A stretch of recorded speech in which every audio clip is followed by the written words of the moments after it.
சிறகடிக்க ஆசை சீரியலில் இனி என்ன நடக்க போகுது அப்படின்னு தான் பார்க்க போகிறோம். இங்கே மீனாவும் ஸ்ருதியும் நல்லாவே சந்தோஷமாக பேசிகிட்டு இருக்காங்க. அப்போ ஸ்ருதி சொல்கிறாங்க, அக்கா ஆன்ட்டி வந்து வெளில போயிருக்காங்க. பார்வதி ஆன்ட்டியோட ரிலேட்டிவ்க்கு ஏதோ ஃபங்க்ஷன் சொல்கிறாங்க. அதனால் ஈவினிங் தான் வருவாங்க. அதனால் நம்ம இன்றைக்கி ஜாலியாக இருக்கலாம்க்கா அப்படிங்கிறாங்க. ஏன் ஸ்ருதி உங்களுக்கு வேலை இல்லையா அப்படிங்கிறாங்க. இல்லைக்கா வேலை இல்லை, இன்றைக்கி லீவு தான்க்கா அப்படிங்கிறாங்க. உங்களுக்கு அப்படிங்கிறாங்க. இல்லை இன்றைக்கி ஒரு ஆர்டர் இருந்துச்சு, காலையில் கொண்டு கொடுத்துட்டு வந்துட்டேன். இன்றைக்கி வந்து நான் போகலை, இன்றைக்கி ரெஸ்ட் வேணும், நைட்டு ஃபுல்லும் வேலை பார்த்தோம்ல அப்படிங்கிறாங்க. அக்கா அப்போ எனக்கு சமைக்க முடியாதா அப்படிங்கிறாங்க. இதில் என்ன ஸ்ருதி இருக்குது? சமைச்சிட்டு நம்ம பாட்டில் இருக்க போகிறோம். அடுப்பில் வச்சுட்டு நம்ம எல்லாம் டைனிங் டேபிளில் உட்காந்து பேச போகிறோம். அப்புறம் நல்லா சாப்பாடு வந்த பிறகு சாப்பிட்டுட்டு தூங்க வேண்டியதான் அப்படிங்கிறாங்க. சூப்பர்க்கா. அக்கா இன்றைக்கி என்ன பண்ணலாம் அப்படிங்கிறாங்க. நீங்களே சொல்லுங்கள் ஸ்ருதி, என்னது பண்ணணுமோ பண்ணிடலாம் அப்படிங்கிறாங்க. வாங்க நம்ம அங்கிள்கிட்ட கேட்போம் அப்படின்னு சொல்லிட்டு அங்கிள் அப்படிங்கிறாங்க. என்னம்மா அப்படிங்கிறாங்க. நம்ம எல்லாருமே இன்றைக்கி வீட்டில் இருக்கோம், இன்றைக்கி என்ன சமைக்கலாம் அப்படிங்கிறாங்க. ஏம்மா நம்ம 3 பேர் தான் வீட்டில் இருக்கோம், மீதி எல்லாருமே வெளில போயிருக்காங்களாம்மா அப்படிங்கிறாங்க. நம்மளுக்கு தான் சொல்லுது அங்கிள், என்ன சமைக்கலாம் சொல்லுங்கள் அப்படிங்கிறாங்க. எப்பா நானும் வாழைவி மாதிரி தான், என்ன உங்களுக்கு என்ன சமைப்பீங்களோ மாமா சாப்பிட்டுக்கிறேன் அப்படிங்கிறாங்க. உடனே மீனா சொல்கிறாங்க, இல்லைம்மா உங்களுக்கு எதுவும் பிடிச்சிருந்தா சொல்லுங்கள், அதை சமைக்கலாம் அப்படிங்கிறாங்க. ஏம்மா நீங்கள் என்ன சமைச்சாலும் நான் மாமா சாப்பிட்ருவோம், ஒன்றும் பிரச்சனை இல்லை.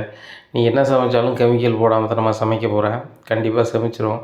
அப்படியே சமைக்கலைனா கூட அதுக்குள்ளே ஆகாரத்தை நீ கொடுத்துருவோம்மா, சமைக்கிறதுக்கு ஒன்றும் பிரச்சனை இல்லை அப்படிங்கிறாங்க. சரி ஸ்ருதி என்ன சமைக்கலாம் அப்படிங்கிறாங்க. அக்கா இந்த நாட்டுக்கோழியில் பிரியாணி செஞ்சால் செமையாக இருக்குன்னு சொல்கிறாங்களேக்கா அப்படிங்கிறாங்க. அதுக்கு நாட்டுக்கோழி வாங்கணும்ல ஸ்ருதி அப்படிங்கிறாங்க. ஒன்றும் பிரச்சனை இல்லை, என்னோடய பைக் தான் இருக்குல்ல, அதில் போய் நம்ம 2 பேரும் போய் வாங்கிட்டு வந்துடலாம்க்கா அப்படிங்கிறாங்க. உடனே அண்ணாமலை சொல்கிறாங்கம்மா நீங்கள் எதுக்கு கலையணும், மாமா போய் வாங்கிட்டு வரேன் அப்படிங்கிறாங்க. இல்லை அங்கிள் நாங்களே வாங்கிக்கிறோம், நானும் மீனாக்காவும் பைக்கில் ஒன்றா போனதில்லை அப்படிங்கிறாங்க. அப்படியாம்மா, சரி ரைட்டு. விஜயா வந்தானே என்ன செய்வியே அப்படிங்கிறாங்க. இல்லை அங்கிள் அவங்க தான் ஈவினிங் தானே வரேன்னு சொல்லியிருக்காங்க அப்படிங்கிற. ஓ விவரமாக தெரிஞ்சுக்கிட்டு தான் பண்ணுறீங்க, சரி பார்த்து போயிட்டு வாங்கம்மா அப்படிங்கிறாங்க. ஸ்ருதி பைக் ஓட்டுறாங்க. அப்போ மீனா பின்னாடி இருக்காங்க. அக்கா என் பைக்கு நீங்கள் ஓட்டுங்க அப்படிங்கிறாங்க. இல்லை ஸ்ருதி நீங்களே ஓட்டுங்க அப்படிங்கிறாங்க. நீங்கள் தான் நல்லா பைக் ஓட்டிங்களே, மாற்றி மாற்றி நம்ம போவாங்க அப்படின்னு சொல்லிட்டு நேராக மார்க்கெட்டுக்கு போகிறாங்க. அங்கே போய் நாட்டுக்கோழி நல்ல கோழியை பார்க்குறாங்க. பார்க்கும்போது சேவல் எடுங்க அப்படின்னு சொல்கிறாங்க ஸ்ருதி. உடனே மீனா சொல்கிறாங்க, சேவல் வேண்டாம், அது ஹீட்டு, அது வந்து நம்மளுக்கு இப்போ சரியாக வராது நம்ம உஷ்ணத்துக்கு. இப்போ வந்து நம்ம கூலாக இருக்கணும்னா நம்ம பொட்டைக்கோழி சாப்பிடுவோம் அப்படிங்கிறாங்க. அப்படியாக்கா அப்படிங்கிற. ஆமாம் அப்படிங்கிறாங்க. ஒரு பொட்டைக்கோழி கொடுங்க, முட்டை விடுத ஸ்டேஜ் மாதிரி கொடுங்க அப்படிங்கிறாங்க. எதுக்குக்கா வீட்டில் போய் முட்டை போடணுமா அப்படிங்கிறாங்க. இல்லை ஸ்ருதி அது நல்லாயிருக்கும் அந்த கோழி, அதுபோக கொழுப்பு நார்மலாக இருக்கும், உடம்புக்கு ரொம்ப நல்லது அப்படிங்கிறாங்க. அப்படியாக்கா எனக்கு இதெல்லாம் தெரியாது அப்படிங்கிறாங்க. சரி சரி வாங்க அப்படின்னு சொல்லிட்டு வாங்கிட்டு நேராக ஒரு கறிக்கடைக்கு போகிறாங்க. போய்ட்டு நான் இதை வந்து கொஞ்சம் வாட்டி இதை கொத்தி கொடுங்கண்ணே அப்படிங்கிறாங்க. சரி ரைட்டுமா இவ்வளோ வருமா அப்படிங்கிறாங்க. ஒன்றும் பிரச்சனை இல்லைண்ணே கொடுத்துடலாண்ணே அப்படிங்கிறாங்க மீனா. உடனே மீனா கையிலேருந்து காசு கொடுக்க போகிறாங்க. அக்கா நீங்கள் சும்மா இருங்க, நாட்டுக்கோழி வாங்குறதுக்கு நான் காசு கொடுக்க போகிறேன், அதுக்குள்ளே நீங்கள் கொடுத்துட்டீங்க, என்ன நினச்சிட்ருக்கீங்க அப்படிங்கிறாங்க. ஸ்ருதி இருக்கட்டும் நம்ம வீட்டுக்கு தானே அப்படிங்கிறாங்க. இதுவும் நம்ம வீட்டுக்கு தான், நான் கொடுக்குறேன் அப்படின்னு சொல்லிட்டு ஸ்ருதி கொடுக்குறாங்க. ஸ்ருதி கொடுத்துட்டாக்கா போகும்போதே ஒரு ஐஸ்கிரீம் கடை எங்கேயா நிப்பாட்டுங்கக்கா அப்படிங்கிறாங்க. ஒரு ஐஸ்கிரீம் கடைட்டு நிப்பாட்டுறாங்க. வாங்கக்கா உள்ள அப்படிங்கிறாங்க. ஏன் ஸ்ருதி அப்படிங்கிறாங்க. இல்லைக்கா நாட்டுக்கோழி குழம்பு சாப்பிட்டுட்டு அப்படியே 3 பேரும் ஐஸ்கிரீம் சாப்பிடுவோம், 3 ஐஸ்கிரீம் வாங்கிக்கலாம் அப்படிங்கிறாங்க. எனக்கெலாம் வேண்டாம் ஸ்ருதி, அதெல்லாம் எனக்கு பழக்கம் இல்லை அப்படிங்கிறாங்க. இல்லைக்கா பழகிக்கலாம் வாங்க அப்படின்னு சொல்லிட்டு கூப்பிட்டு போகிறாங்க உள்ள. அங்கே போய் ஐஸ்கிரீம் வாங்குறாங்க. வாங்கிட்டு நேராக வீட்டுக்கு வராங்க. வந்து நம்ம அங்கிள் நீங்கள் ஐஸ்கிரீம் சாப்பிடுவீங்களா அப்படிங்கிறாங்க. ஏம்மா வேணாம்மா அப்படிங்கிறாங்க. இல்லை அங்கிள் நம்ம இப்போ சாப்பிடல, நான் ஃப்ரீசரில் போட்டுறேன், ஃப்ரிட்ஜில் போட்டுறேன், என்ன நம்ம நாட்டுக்கோழி குழம்பு சாப்பிட்ட பின்னாடி நம்ம இது பண்ணுவோம் அப்படிங்கிறாங்க. சரி ரைட்டு அப்படிங்கிறாங்க. அப்போ அண்ணாமலை சொல்கிறாங்க, அம்மா வாங்கிட்டு வந்துட்டிங்களா அப்படிங்கிறாங்க. ஆமாம்மா ஆமாம்மா வாங்கிட்டு வந்துட்டேன் அப்படிங்கிறாங்க மீனாவும். சரிம்மா அப்படிங்கிறாங்க. மாமா உங்களுக்கு நாட்டுக்கோழி எப்படி வச்சா பிடிக்கும் அப்படிங்கிறாங்க. எங்கள் அம்மா கிராமத்தில் வந்து அரைச்சி மசாலா வைப்பாங்க, இப்போ பூரா மிக்ஸி தானம்மா பண்ணுங்கம்மா அப்படிங்கிறாங்க. மாமா இல்லை அப்படியே பண்ணிடலாம் அப்படிங்கிறாங்க. உடனே என்னம்மா அது ரொம்ப கஷ்டமாக வேணாம் அப்படிங்கிறாங்க. மாமா நம்ம வீட்டில் அம்மி இருக்குது, நான் வந்து அதில் அரைக்க போகிறேன், ஒன்றும் பிரச்சனை இல்லை, நானாக எங்கள் வீட்டில் அரைச்சிருக்கேன் மாமா அப்படிங்கிறாங்க. ஸ்ருதி கேட்குறாங்க, என்னது அம்மியா, அந்த சினிமாவெலாம் காமிப்பாங்களே அப்படிங்கிறாங்க. ஆமாம் ஆமாம் அது மொட்டை மாடியில் கிடக்கு அப்படிங்கிறாங்க. கிடக்கல, அதில் அது எண்ணெயில் தான் இருக்கும், நம்ம போய் அரைச்சிடலாம் அப்படிங்கிறாங்க. அக்கா நான் அதை பார்க்கட்டுமா அப்படிங்கிறாங்க. உடனே வாம்மா போவோம் அப்படின்னு சொல்லிட்டு மாடிக்கு போகிறாங்க. அங்கே போய் மசாலாவை அரைச்சி கைப்பட அரைச்சி கொண்டு வர்றதுக்காக போகிறாங்க. அங்கே மீனா மசாலாவை ஒவ்வொன்றா வச்சு அரைக்க ஸ்ருதி வந்து வீடியோ எடுக்கிறாங்க. ஏன் ஸ்ருதி இதை வீடியோ எடுக்கிறீங்க அப்படிங்கிறாங்க. இல்லைக்கா, இப்போ உள்ள ஜனங்களுக்கு இது தெரிய மாட்டேங்குது. இப்போ உள்ள இளம் தலைமுறைகளுக்கு முன்னாடி இப்படி தான் பண்ணியிருக்காங்க, ரொம்ப ஆரோக்கியமாக இருந்திருக்காங்க. ஆனால் இப்போ இது இல்லைல்லக்கா அப்படிங்கிறாங்க. பண்ணுறவங்க பண்ணுறாங்க ஸ்ருதி. ஆனால் வந்து இது ரொம்ப ருசியாகவும் இருக்கும், ரொம்ப சூப்பராகவும் இருக்கும். அதனால தான் மாமா இதை விரும்புகிறாங்க. முன்னாடிலாம் வந்து கறி குழம்பு எதை வைக்கணுனாலும் இப்படி தான் பண்ணியிருக்காங்க. இப்போ தானே மிக்ஸி அது இதெல்லாம் அடிச்சிட்ருக்காங்க அப்படிங்கிறாங்க. அதுவும் சரிதாங்க்கா, அதிக ஹீட் ஆனால் கூட சத்து எல்லாம் கிடைக்காம போயிடும். அதனால தான் இப்படி பண்ணுறாங்க போல் அப்படிங்கிறாங்க. ஆமாம் அப்படிங்கிறாங்க. இந்த வீடியோ எடுத்து வச்சுக்கிறாங்க. ஃபஸ்ட்டு நேராக போய் நாட்டுக்கோழி குழம்பு வைக்கிறாங்க. மணம்னா மணம், செம மணம். என்ன 2, 3 வீட்டுக்கு வாசனை அடிக்கிற மாதிரி வெளியே வாசனை அடிக்குது. அக்கா செம்மையாக இருக்குக்கா, இப்போமே சாப்பிடணும் போல் இருக்குது அப்படிங்கிறாங்க. சாப்பாடு கொஞ்சம் ஒரு 5 நிமிஷம் ஆகும் அப்படிங்கிறாங்க மீனா. சரி சரி அப்படின்னு சொல்லிட்டு, அக்கா இப்படி அரைச்சி வைக்கணுன்னாக்கா, இன்னொரு நாள் நான் அரைச்சி பார்க்க என்னக்கா அப்படிங்கிறாங்க. சரி சுருதி அப்படிங்கிறாங்க. நான் என்னால் பண்ண முடியுமாக்கா அப்படிங்கிறாங்க. இல்லை நான் சொன்னால் நீங்கள் பண்ணிடலாம், ஒன்றும் பிரச்சனை இல்லை, ஆனால் கொஞ்சம் கஷ்டம்தான் அப்படிங்கிறாங்க. இல்லைக்கா முயற்சி பண்ணுறேங்க, இன்னொரு வாட்டி நான் வைக்கிறேன். அக்கா இன்றைக்கி நாட்டுக்கோழி வைக்கிறோம், அடுத்தாப்புல வான்கோழி வைக்கும்போது நான் வச்சிடுறேங்க அப்படிங்கிறாங்க. சுருதி இப்படி தான் நீங்கள் சாப்பிடுவீங்களா அப்படிங்கிறாங்க. இப்படி நான் சாப்பிட மாட்டேன், பீஸா பர்கர் அந்த மாதிரி தான் சாப்பிடுவேன். ஆனால் ரவி ரெஸ்டாரண்ட்டில் இந்த மாதிரி நாட்டுக்கோழி அப்படி இப்படின்னு வைப்பாங்க. ஆனால் அவன் வந்து இதில் பண்ணைக்கோழி, நாட்டுக்கோழினா ஒரிஜினல் இல்லைன்னு சொல்லுவோம். அதான் ஒரிஜினல்னால் வாங்கி வச்சா எப்படி இருக்கும் அப்படின்னு நினச்சேன். அப்புறமா பேசிகிட்டு இருக்கும்போது சரி ரைட், நம்ம 3 பேர் தானே வீட்டில் இருக்கோம், வச்சு சாப்பிடுவோம் அப்படின்னு தான் பார்த்தேன் அப்படிங்கிறாங்க. ஓ அப்படிங்கிறாங்க. இங்கே சாப்பாடு வந்துடுது. ஸ்ருதி சாப்பிட்னா சாப்பிடுங்க, வெந்துருச்சு அப்படிங்கிறாங்க. அங்கிள் வாங்க சாப்பிடுவோம் அப்படிங்கிறாங்க. ஏம்மா மீனா 3 பேருமே உட்காந்து சாப்பிடுவோம்மா அப்படிங்கிறாங்க. இல்லை மாமா நீங்கள் சாப்பிடுவோம், நான் சாப்பிட்றேன் அப்படிங்கிறாங்க. ஏம்மா உன் மாமியார் இருந்தால் தான் உன்னை பாடாப்படுத்துவாங்க, யாரும் இல்லை, மத்தியில் சாப்பாடு போட்டு நம்ம வச்சுருவோம், வச்சு எடுத்து சாப்பிட்டுக்கலாம் அப்படிங்கிறாங்க. இல்லை அங்கிள் அப்படிங்கிறாங்க. நீங்கள் சாப்பிடுங்க ஃபஸ்ட்டு, நானும் மீனாக்காவும் பேசி பேசி சாப்பிடுதோம் அப்படிங்கிறாங்க. ஏம்மா நீங்கள் எனக்கு மருமகளாக இருந்தாலும் மாதிரி தானே, உட்காருங்க நம்ம 3 பேருமே சாப்பிடுவோம் அப்படிங்கிறாங்க. 3 பேருமே வச்சு பேசிக்கிட்டே சாப்பிட்றாங்க. அப்போ ஸ்ருதி சொல்கிறாங்க, ரொம்ப சந்தோஷமாக இருக்குது அங்கிள், உங்கள்கிட்ட அப்போ வந்து இவ்வளோ சந்தோஷமாக பேச முடியுது, வைக்க முடியுது. ஆனால் எங்கள் அப்பாவும் எங்கள் அம்மாவும் வந்து உங்களை வந்து மோசமான ஆள், ஆசைப்படுறவங்க, அப்படி இப்படின்னு என்னெல்லாமோ என் முன்னாடியே பேசியிருக்காங்க. நான் அப்படி நினச்சதில்ல. ஆனால் நீங்கள் அதுக்கு எதிர்மாறியாக ரொம்ப சூப்பரான ஆளாக இருக்கீங்க, ரொம்ப தங்கமான மனுஷன். மருமகளை ஒரு வார்த்தை சொல்கிறது கிடையாது. ஆன்ட்டி என்னத்தையாவது பேசத்தான் செய்வாங்க. இந்த வீட்டிலே ரொம்ப அமைதியான ஆளுன்னா ஒன்று நீங்கள், இன்னொன்று மீனாக்கா. ஆனால் மீனாக்கா அமைதியாக இருந்தாலும் சில நேரம் வந்து இக்கட்டான சூழ்நிலையில் வந்து பயங்கரமான ஆளாக மாறிடுவாங்க. ஆனால் அங்கிள் நீங்கள் எப்படின்னு எனக்கு தெரியல. ஆனால் ஒரே ஒரு வாட்டி ஆன்ட்டிகிட்ட கோவப்பட்டீங்க, அப்போ தான் புரிஞ்சுக்கிட்டேன். சாது முரண்டா காடு கொள்ளாதுன்னு சொல்லுவாங்களே, அது இதுதானான்னு சொல்லிட்டு அப்படிங்கிறாங்க ஸ்ருதி. உடனே ஏம்மா நீ நல்லா பேசுகிறம்மா அப்படிங்கிறாங்க. பேசவே தான் அங்கிள் வேலை கொடுக்குறாங்க, நான் என் வேலையே பல குரல் கொடுக்குறது தானே, ஆனால் நான் இது வந்து நாடகம் பேசுகிற மாதிரி சொல்லல அங்கிள், உண்மையை தான் சொன்னேன் அப்படிங்கிறாங்க. புரியுதுமா, உள் மனசில் தான் சொல்கிறேன்னு தெரியுது. குழம்பு எப்படிமா இருக்குது அப்படிங்கிறாங்க. மீனாக்கா செம்மையாக இருக்குக்கா, இப்படிலாம் சாப்பிட்டா சூப்பராகிடும் அப்படிங்கிறாங்க. உடனே மீனா சொல்கிறாங்க, ஆமாம் ஸ்ருதி, இந்த மாதிரி நம்ம சாப்பிட்டோம் அப்படின்னா உடம்புல இருக்க சளி பிரச்சனையாக இருக்கட்டும், நம்மளுக்கு வந்து உடம்புல இருக்க உடல் வலியாக இருக்கட்டும், உஷ்ணமாக இருக்கட்டும், எல்லாமே இறங்கிடும். இதே இது கிராமத்தில் என்ன செய்வாங்கன்னா, வாரத்துக்கு ஒருக்கா என்ன செய்வாங்கன்னா, எண்ணெய் தேய்ச்சி குளிச்சுட்டு அன்னைக்கு நாட்டுக்கோழியை வந்து நல்லெண்ணெயில் செஞ்சு சாப்பிடுவாங்க. இது செம்மையாக இருக்கும் அப்படிங்கிறாங்க. இது நல்லெண்ணெய் தானே சமைச்சிங்க அப்படிங்கிறாங்க. ஆமாம் ஸ்ருதி, நான் நல்லெண்ணெய் செக்கில் வாங்கிட்டு வந்து வச்சுருக்கேன், அதில் தான் சமைச்சேன் அப்படிங்கிறாங்க. அதான் டேஸ்ட்டாக இருக்குது அப்படிங்கிறாங்க. உடனே அண்ணாமலை சொல்கிறாங்க, ஏம்மா மீனாம்மா, எங்கள் அம்மாக்கிட்ட நான் சாப்பிட்ருக்கேன், அதுக்கப்புறம் ஒரு இயற்கை மனத்தோட ஒரு கிராம பாரம்பரியத்தில் சாப்பிட்ருக்கேன்னா அது உன்கிட்ட தான்மா. எவ்வளவோ குழம்போ வச்சுருக்கேன், நான் சாப்பிட்ருக்கேன், எல்லாமே நல்லா தான் இருந்திருக்கு, அதில் மாற்றிக்கிறதே இல்லை. அதை விட அதில் அல்டிமேட்டாக இருக்கிறது வந்து இது செம்ம சூப்பர்மா, இந்த நாட்டுக்கோழி குழம்பு செம்மையாக இருக்குது அப்படிங்கிறாங்க. ஆமாக்கா உண்மையிலே செம்மையாக இருக்குது அப்படிங்கிறாங்க. சரி சாப்பிடுங்க அப்படிங்கிறாங்க. அண்ணாமலை நல்லா வயிறு முட்டை சாப்பிட்றாங்க, ஸ்ருதியும் வயிறு முட்டை சாப்பிட்றாங்க. இவங்க 2 பேரும் ஆனந்தமாக சாப்பிட்றத பார்த்துட்டு மீனாவுக்கு பயங்கரமாக மகிழ்ச்சி. ஒன்று அண்ணாமலை நீனும் வச்சு சாப்பிடுமா அப்படிங்கிறாங்க. வச்சு சாப்பிட்றாங்க. சாப்பிட்டா அண்ணாமலை நிறைய சாப்பிட்டோம்மா, ரொம்ப நாளைக்கு அப்புறம் நாட்டுக்கோழி குழம்பு ஜம்முன்னு வச்சு சாப்பிட்ருக்கேன் அப்படிங்கிறாங்க. அதுக்கு எல்லாத்துக்குமே நீங்கள் ஸ்ருதிக்கு தான் மாமா நன்றி சொல்லணும், அவங்க தான் நாட்டுக்கோழி வைக்கணும்னு சொன்னாங்க அப்படிங்கிறாங்க. அக்கா நான் நாட்டுக்கோழி வைக்கணும்னு தான் சொன்னேன், ஆனால் நீங்கள் அதை வச்சே கொடுத்துட்டீங்க, ரொம்ப சூப்பராக இருக்குது அக்கா, எல்லாருக்கும் வருமா அப்படிங்கிறாங்க. எல்லாத்துக்கும் சேர்த்து தான் நம்ம வாங்கியிருக்கோம் கோழி, எல்லாருக்குமே இருக்கும் அப்படிங்கிறாங்க. அப்படியா, மனம் செம்மையாக இருக்குது, ஆனால் நம்ம வீட்டு வாசல்லேருந்தே கண்டுபிடிச்சிருவாங்கக்கா நம்ம வீட்டில் என்ன குழம்புன்னு சொல்லிட்டு அப்படிங்கிறாங்க. அப்படியே சுற்றி அவ்வளோமானக்கா அப்படிங்கிறாங்க. ஆமாம் அப்படிங்கிறாங்க. இப்படி இது பண்ணிக்கிட்டு இருக்காங்க. உடனே ரவி இடையில வராரு. வந்தோடனே என்ன ரவி இவ்வளோ நேரத்துக்கு வர அப்படிங்கிறாங்க. சுதி நீ வீட்டில் இருக்கியா? சரி ரைட்டு, நம்ம பாதி லீவ் போட்டு வந்தால் அவன்கிட்ட ஏதாவது பேசிகிட்டு இருக்கலான்னு வந்தேன். நீ என்னன்னா இங்கே நாட்டுக்கோழி சமையல் பண்ணி சாப்பிட்டுட்டு இருக்கீங்க பயங்கரமாக. என்ன நீ இவ்வளோ மணமணக்கு அப்படிங்கிறாங்க. நானும் சுருதியும் தான் போய் சந்தையில் போய் வாங்கிட்டு வந்தோம் ரவி அப்படிங்கிறாங்க. நான் கரெக்டான டயத்து தான் வந்திருக்கேன் நான் கடையில் சாப்பிட்டேன், இருந்தாலும் எனக்கு வயிறு பசிக்கு தாங்க அப்படிங்கிறாங்க. சாப்பிட்றாரு சான்ஸே இல்லை செம்ம ருசியாக இருக்குது அப்படிங்கிறாங்க. ஏன் ருசியாக இருக்காது? உங்கள் கடை மாதிரி கெமிக்கலான உணவுகளை போட்டால் சமைக்கிறாங்க இல்லையே. மீனா ரொம்ப தரமாக சமைக்கிறாங்க நல்லெண்ணெயில். அதுபோக மசாலாலாம் நீங்கள் பாக்கெட் பொடி யூஸ் பண்ணுவீங்க, ஆனால் மீன் அப்படி இல்லை.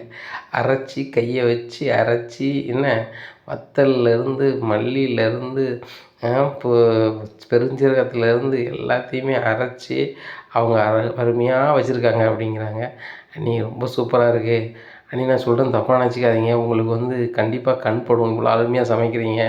நானே உங்களை கண்ணு பட்டாலும் போட்டுருவேன், உங்களை தடவி போடுங்க அப்படிங்கிறாங்க. உண்மையில தான் மீனா, நீங்கள் தடவி போட்டிருக்கீங்க, நான் கூட உங்களோட கண்ணு பட்டுட்டேன். இவ்வளவு அழகாக வைக்க முடியுமா, இவ்வளவு ருசியாக குழம்பு வைக்க முடியுமா அப்படிங்கிற அளவுக்கு என் மனசே நினைக்க தோணிடுச்சு. இப்படிலாம் நீங்கள் வச்சிங்கன்னா, நீங்கள் ஒரு ஹோட்டலோ ரெஸ்டாரண்ட்டோ ஆரம்பிச்சிங்கன்னா செமையாக ஓடும் அப்படிங்கிறாங்க. அண்ணாமலை சொல்கிறாங்க, மீனா உண்மையிலே அதுதான் உண்மை. நீ சட்னி சாம்பார் வைக்கிறதா இருந்தாலும் சரி தான், இப்படி கறி குழம்பு வைக்கிறதா இருந்தாலும் சரி தான், இல்லை சைவ சாப்பாடு சமைக்கிறதா இருந்தாலும் சரி தான், எல்லாமே ரொம்ப பர்ஃபெக்டாக, ரொம்ப சூப்பராக, ரொம்ப சுத்தமாக, ரொம்ப ருசியாக, ரொம்ப மனமாக நீ பண்ணி கொடுக்குறம்மா. இப்படியே பண்ணி கொடுக்குறது நீ ஒரு கடை வச்சுன்னு வச்சுக்கோங்க, செமையாக போயிடுவேன் அப்படிங்கிறாங்க. அங்கிள் அதுக்கெலாம் நம்ம எங்கே போகிறது? கடை எடுக்கணும், வாடகை கொடுக்கணும், அதெல்லாம் முடியுமா அங்கிள்? இப்போ இருக்கிற வண்டி வாடகையும் இந்த பைக்கு டியூவுக்குமே பெரிய பாடாக இருக்குது. அது போக மாடியில் ரூம் கட்டணும், இதில் எங்கே சாத்தியம் அப்படிங்கிறாங்க. உடனே அண்ணாமலை சொல்கிறாங்க, எம்மாங்க பாரு, மாநகராட்சியிலேருந்து புதுசாக கடை கட்டி விட்ருக்காங்க. அதில் ஏலம் தான், ₹1 தான் ஏலம் ஆரம்பிக்கும். அந்த ஏலத்தில் நம்ம ஒரு நாள் கலந்துக்கிட்டு இந்த ஒரு கடையை எடுக்க பார்ப்போம் அப்படிங்கிறாங்க. அப்படியே அங்கிள், சரி அங்கிள் அப்படிங்கிறாங்க. சுற்றி சொல்கிறாங்க, அங்கிள் இப்படி சொல்லுதோடு விட்றாதீங்க, அது என்றைக்குன்னு கவனிங்க. நம்ம மீனாவுக்கு பேசாமல் ஒரு கடை எடுத்து கொடுத்துடலாம். ஒரு கடையில் பூக்கடை வச்சு விடட்டும், இன்னொரு கடையில் ஹோட்டல் வச்சுடட்டும் அப்படிங்கிறாங்க. நான் ரெஸ்டாரண்ட் வச்சா உங்களை பார்ட்னராக சேர்த்துக்கலான்னு பார்த்தேன் அப்படிங்கிறாங்க. உடனே அண்ணாமலை சொல்கிறாங்க, இது சூப்பர் யோசனை தானடா, 2 பேர் சேர்ந்துமே வைங்க. நீ வடநாட்டு உணவுகளை வை, தென்னாட்டு உணவுகளை மீனா வைக்கட்டும். 2மே ஒரே கடையில் கல்லா ஒன்றா வைங்க, சூப்பராக இருக்கும்ல அப்படிங்கிறாங்க. ஆமாம் நான் நார்த் இந்தியன் உணவுகளை சமைக்க, நீங்கள் தென்னிந்திய உணவுகளை சமைங்க. தென்னிந்திய உணவில் உங்களை யாருமே மிஞ்ச ஆள் கிடையாது. நான் ஏதோ ஓரளவு பண்ணுவேன் அப்படிங்கிறாங்க. ரவி, நீ நல்லா தான் பண்ணுவேன், நம்ம பேசாமல் அதுவே இது பண்ணலாம். அங்கிள் நீங்கள் மாநகராட்சியில் எப்போ அதுக்கு இது கால்குலேட் பண்ணுறான்னு பாருங்கள் அப்படிங்கிறாங்க. சரிம்மா, நான் அது என்ன ஏதுன்னு பார்க்குறேன் அப்படின்னு சொல்லிட்டு பரசுக்கு ஃபோன் அடித்து இந்த மாதிரி மாநகராட்சியில் புதுசாக கடை கட்டி விட்ருக்காங்க, அதுக்கு கொட்டேஷன் போட்டிருக்காங்க, அப்ளை பண்ணுறவங்க பண்ணுங்கள் ஏலத்துக்கு அப்படின்னு சொல்லி சொன்னல பரசு அப்படிங்கிறாங்க. ஆமாம், இன்னொரு 3 நாள் இருக்குது அப்படிங்கிறாங்க. நம்மளுக்கும் அதில் ஒரு 3 கடை எடுக்கணும் அப்படிங்கிறாங்க. 3 கடை எடுக்கணுமா அப்படிங்கிறாங்க. ஆமாம், மீனாவுக்கு ஒரு கடை எடுக்கணும், ரவிக்கு 2 கடை எடுக்கணும் அப்படிங்கிறாங்க. உடனே அப்படியே அவன் எடுத்துடலாம், ஒன்றும் பிரச்சனை கிடையாது. இப்போ நீ அவங்கள கூப்பிட்டு வரணும் அண்ணாமலை அப்படிங்கிறாங்க. சரி நான் கூப்பிட்டு வரேன் அப்படின்னு சொல்லிட்டு மீனா, ரவி, சுதி 3 பேருமே நம்ம 4 பேருமே கிளம்புவோம் அப்படிங்கிறாங்க. ஏன் அங்கிள் அப்படிங்கிறாங்க. இல்லைம்மா, ஒரு கடை ஒரு ஆள் பேர் தான் கொடுப்பாங்க, நம்மளுக்கு தேவை 3 கடை. சுதி பேரில் ஒரு கடை எடுத்துருவோம், ரவி பேரில் ஒரு கடை எடுத்துருவோம், மீனா பேரில் ஒரு கடை எடுத்துருவோம் அப்படிங்கிறாங்க. சரி அங்கிள் அப்படின்னு சொல்லிட்டு நேராக போகிறாங்க. அங்கே போய் அப்ளிகேஷன் கொடுக்குறாங்க. அதெல்லாம் அவங்க சொல்கிறாங்க, இந்த டேட்டில் நீங்கள் ஏலத்துக்கு வரணும் அப்படிங்கிறாங்க. சரி அப்படிங்கிறாங்க. வீட்டுக்கு வந்துடுறாங்க. இப்படியே இருக்குது இந்த சூழ்நிலையில். வீட்டில் இப்போ பார்க்குறாங்க விஜயா, செம மணக்குது நாட்டுக்கோழி குழம்பு. உடனே விஜயா வராங்க. என்னடி வீட்டில் யாருமே இல்லைன்னா நாட்டுக்கோழி எடுத்து சமைச்சு சாப்பிட்டுட்டு இருக்கேனே, ஆனால் வீட்டில் யார் இருந்தாங்கன்னா பிராய்லர் எடுத்து சமைப்பேன், ஆனால் உனக்கு சரியான கொழுப்புடி. வீட்டில் உள்ள பொதுவான காசில் உங்கள் வாட்டில் நாட்டுக்கோழி எடுத்து சாப்பிட்டுட்ருக்கேன் அப்படிங்கிறாங்க. உடனே அண்ணாமலை சொல்கிறாங்க, வீட்டு காசில் அந்த புள்ள எடுக்கல, அந்த புள்ள உழைச்ச காசில் வாங்கி கொண்டு சமைச்சிருக்கு, அதை உனக்கு சாப்பிட விருப்பம் இருந்தால் சாப்பிட ஒரு வழியாக விடு அப்படிங்கிறாங்க. உடனே சுதிமா, நீ வேலைக்கு போகலையம்மா அப்படிங்கிறாங்க. இல்லை ஆண்டி, நல்லா தூங்கிட்டேன் அப்படிங்கிறாங்க. அப்போ நீ சாப்பிட்ருக்க மாட்டேன் அப்படிங்கிறாங்க. ஆண்டி இந்த நாட்டுக்கோழிலாம் நான் சாப்பிட மாட்டேன் அப்படிங்கிறாங்க. ஏம்மா சாப்பிட மாட்டேன் அப்படிங்கிறாங்க. இந்த நடிப்பை பார்த்துட்டு அண்ணாமலை சிரிக்கிறாங்க. இந்த பிள்ளை எப்படி நடிக்க அப்படின்னு சொல்லிட்டு. எனக்கு நாட்டுக்கோழி பிடிக்காது ஆண்டி அப்படிங்கிறாங்க. ஏம்மா நாட்டுக்கோழி தாம்மா உடம்புக்கு நல்லது. நம்ம உடம்புல உள்ள சளியிலேருந்து எல்லாத்தையுமே இது குணப்படுத்தக்கூடிய சின்ன மருத்துவர்னே சொல்லலாமா, அந்த அளவுக்கு இது வந்து நல்ல உடலுக்கு நல்லதுமா அப்படிங்கிறாங்க. அப்படியா ஆண்டி, நீங்கள் சொன்னதுனால வேணா நான் நைட்டு சாப்பிட்டுக்கிறேன், எனக்கு இப்போ வேண்டாம் ஆண்டி அப்படிங்கிறாங்க. ஏன்னா ஃபுல்லாகவே சாப்பிட்டாங்க சுதி. உடனே மனம் தாங்க முடியலை.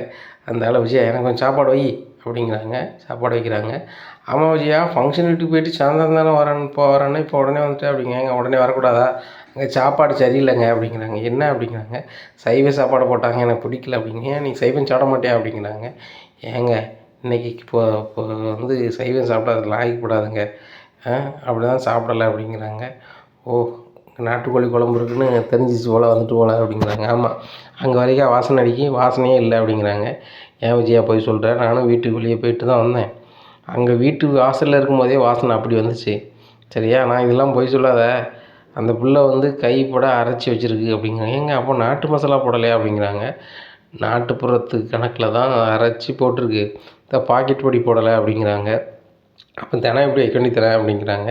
தினம் அந்த புள்ள மொட்டை மாடிக்கு ஏறி அந்த அம்மியை போட்டு அரைச்சி கொண்டு வைக்குமா அப்படிங்கிறாங்க. ஏங்க கிராமத்தில் அப்படி தானே வைக்காங்க, வைக்க வேண்டியது தானே, இவளுக்கு அதோட என்ன வேலை அப்படிங்கிறாங்க. ஒன்று சொல்லுவோம் செய்வோம் விஜயா, நீ அம்மியில் மசாலா இதெல்லாம் அரைச்சி கொடுத்துரு, அந்த பிள்ளை குழம்பு வச்சுருவோம் அப்படிங்கிறாங்க. ஏங்க அவள் இருக்கும்போது நான் எங்கே வைக்கணும் அப்படிங்கிறாங்க. சரி, இந்த மீனா பிள்ளை எதுனாலும் செய்யணும், நீ செய்யக்கூடாதுன்னு அப்படிங்கிறாங்க.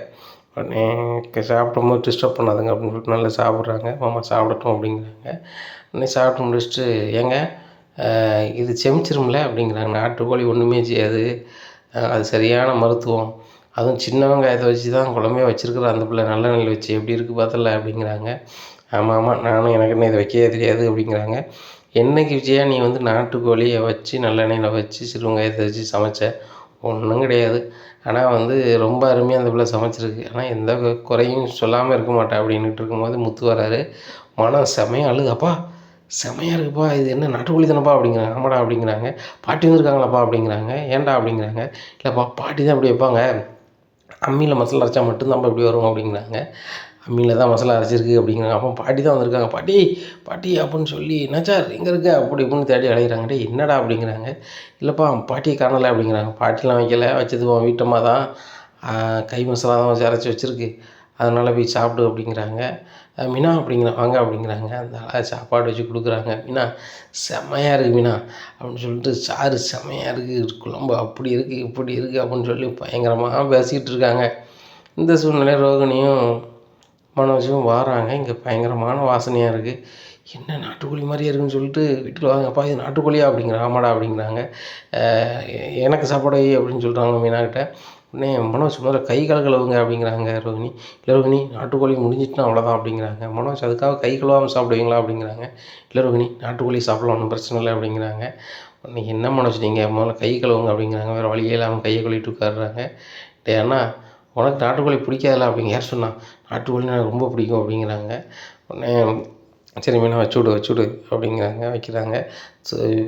இவங்க ரோகிணி சாப்பிட்றாங்க. ரோகிணி சாப்பிட்டு, மீனா நல்லாயிருக்கு அப்படிங்கிறாங்க. ஆமாம் நல்லாயிருக்கு, சரி அப்படிங்கிறாங்க. உடனே மனோஜ் வந்து எதுவுமே சொல்லாமல் சாப்பிட்டுட்ருக்காங்க. எல்லோரும் நல்லா இருக்குங்காங்க, உனக்கு எப்படி இருக்குது அப்படிங்கிறாங்க. டேய் நல்லா தாண்டா இருக்குது, கூட கொஞ்சம் கறி வைக்க சொல்கிறா அப்படிங்கிறாங்க. சாப்பிட்றாங்க. சாப்பிட்டு, அம்மா செம்மையாக இருக்குது புத்து, நாட்டுக்கோழி குழம்பு எவ்வளோ இருக்குன்னு கேளு அப்படிங்கிறாங்க. உடனே மீனா எவ்வளோ இருக்குது அப்படிங்கிறாங்க. எங்கே இன்னொரு டிஃபன் பாக்ஸ் அளவு இருக்கும் அப்படிங்கிறாங்க. சரி முத்து, நம்ம சாப்பிட்ட பிறகு ஒரு டிஃபன் பாக்ஸை என்கிட்ட தர சொல்லிடு, நான் அதை ஃப்ரிட்ஜில் வச்சுக்கிறேன், நாளைக்கு காலையில் இதையே சாப்பிட்டுக்கிறேன் அப்படிங்கிறாங்க. உடனே மீனா, நம்ம இப்போ பணக்கார ஆளுக்கு கொடுத்துரு, அவர் சாப்பிடுவார் அப்படிங்கிறாங்க. சரிங்க அதில் தான் இருக்குது, அவங்களுக்கு டிஃபன் வச்சுக்கிட்ட சொல்லுங்கள் அப்படிங்கிறாங்க. டே முன்னாடி டிஃபனில் வச்சு தர சொல்லிட்டா அப்படிங்கிறாங்க. ஏன் முன்னாடிக்கு டிஃபனில் எடுக்க முடியாதா அப்படிங்கிறாங்க. மனோஜ் நீங்கள் வாயை பற்றிட்டு சும்மா இருங்க, நான் டிஃபனில் வச்சு நான் ஃப்ரிட்ஜில் வைக்க தராமல் இருங்க அப்படிங்கிறாங்க. சரிங்கிறாங்க. சாப்பிட்டு முடிச்சுட்டு, ஆண்டி நீங்கள் நாட்டுக்கோழி சாப்பிட்டீங்களா அப்படிங்கிறாங்க. ஆமாம்மா சாப்பிட்டேன், நீ சாப்பிட்டியாம்மா அப்படிங்கிறாங்க. இப்போ தான் சாப்பிட்டேன் ஆண்டி அப்படிங்கிறாங்க. சமையல் வச்சுருக்காங்களா மீனா அப்படிங்கிறாங்க. ஏதோ வச்சுருக்காம்மா, அந்த அளவுக்குலாம் பெரிய இதெல்லாம் சொல்ல முடியாது, ஏதோ வச்சுருக்கா, இவர் தான் பெருமையாக பேசுகிறாரு, அப்படி இருக்குது இப்படி இருக்குன்னு சொல்லிட்டு, நான் அவ்வளோ ருசியாகமா இருக்குது அப்படிங்கிறாங்க.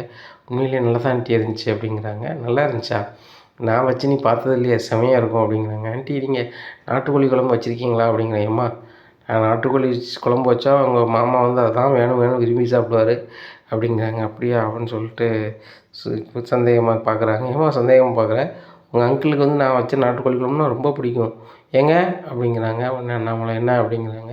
நான் நாட்டுக்கோழி வச்சா நீங்கள் சாப்பிடுவீங்களா அப்படிங்கிறாங்க. ஆமாம், நீ நாட்டுக்கோழி வச்சா நீ தான் சாப்பிடணும் அப்படிங்கிறாங்க.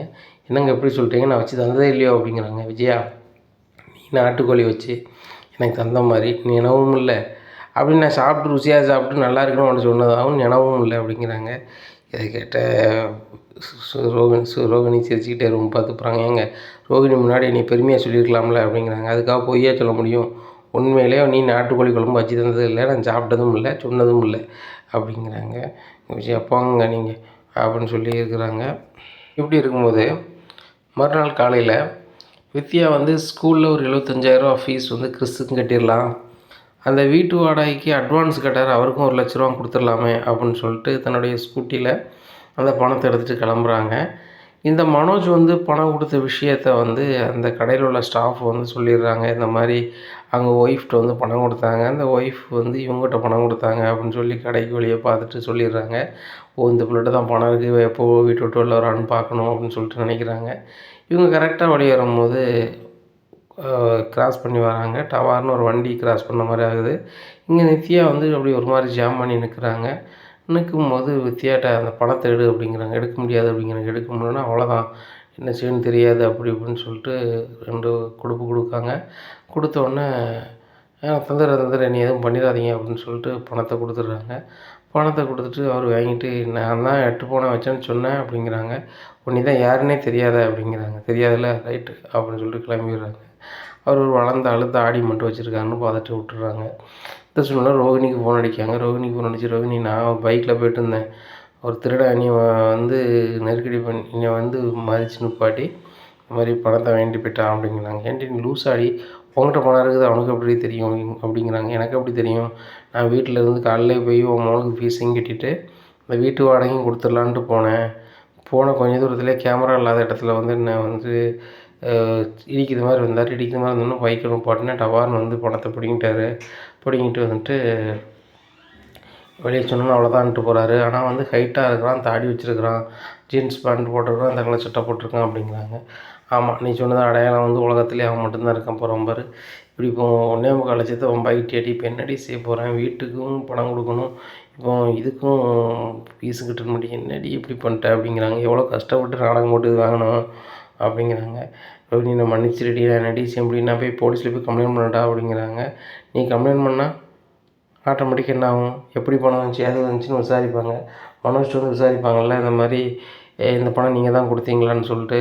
அப்போ நான் 3,400,000 தான் கொடுத்தேன், என் அம்மா ஆப்ரேஷத்துக்கு கொடுத்தேன்னு சொல்லுவார்.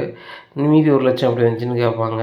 அப்போ நான் வேறு மாட்டோம்ல, என் ஃப்ரெண்டுக்கு வாங்கி கொடுத்துருக்கேன் அப்படின்னு சொல்லியிருக்கேன், இப்போ என்னடி செய்ய முடியும் அப்படிங்கிறாங்க. எனக்கு ஒன்றும் புரியலடி அப்படிங்கிறாங்க. அப்போ ஒன்று செய், அதை விடு, நம்ம வேறு வகையில் தான் ஏற்பாடு பண்ணணும் அப்படிங்கிறாங்க. நான் இந்த வீட்டு ஓனர் ஃபோன் அடிக்காங்க. ஃபோன் அடித்தாமல் அங்கே பாருங்கள், 2 நாள் டைம் கொடுத்தேன், ஏன்னா 2 நாளில் நீங்கள் வந்து வாடகைக்கு உள்ள பணத்துக்கு அட்வான்ஸ் கொடுக்கலன்னா வீட்டுக்கு நான் வேறு ஆள் கொடுத்துருவேன்னு சொல்லிட்டு இன்றைக்கி ஒரு ஆள் வந்து கேட்டுட்ருக்கு. இன்றைக்கி சாயந்தரத்துக்குள்ளே நீங்கள் பணம் கொடுக்கலன்னு சொன்னால் ஆட்டோமேட்டிக்காக வீட்டை வேறு ஆள் கொடுத்துருவேன். பிறகு என்கிட்ட டோக்கன் அட்வான்ஸ் கொடுத்தேன், நீங்கள் தரலையா வைக்கலாம்னு சொல்லக்கூடாது, ஏன்னா நம்ம அக்ரிமெண்ட்டும் போடலை ஒன்றும் போடலை அப்படின்ட்டா அப்படிங்கிறாங்க. உடனே சரி அப்படியே பணத்தை கொண்டு வந்துடுறேன் அப்படிங்கிறாங்க ரோகிணி.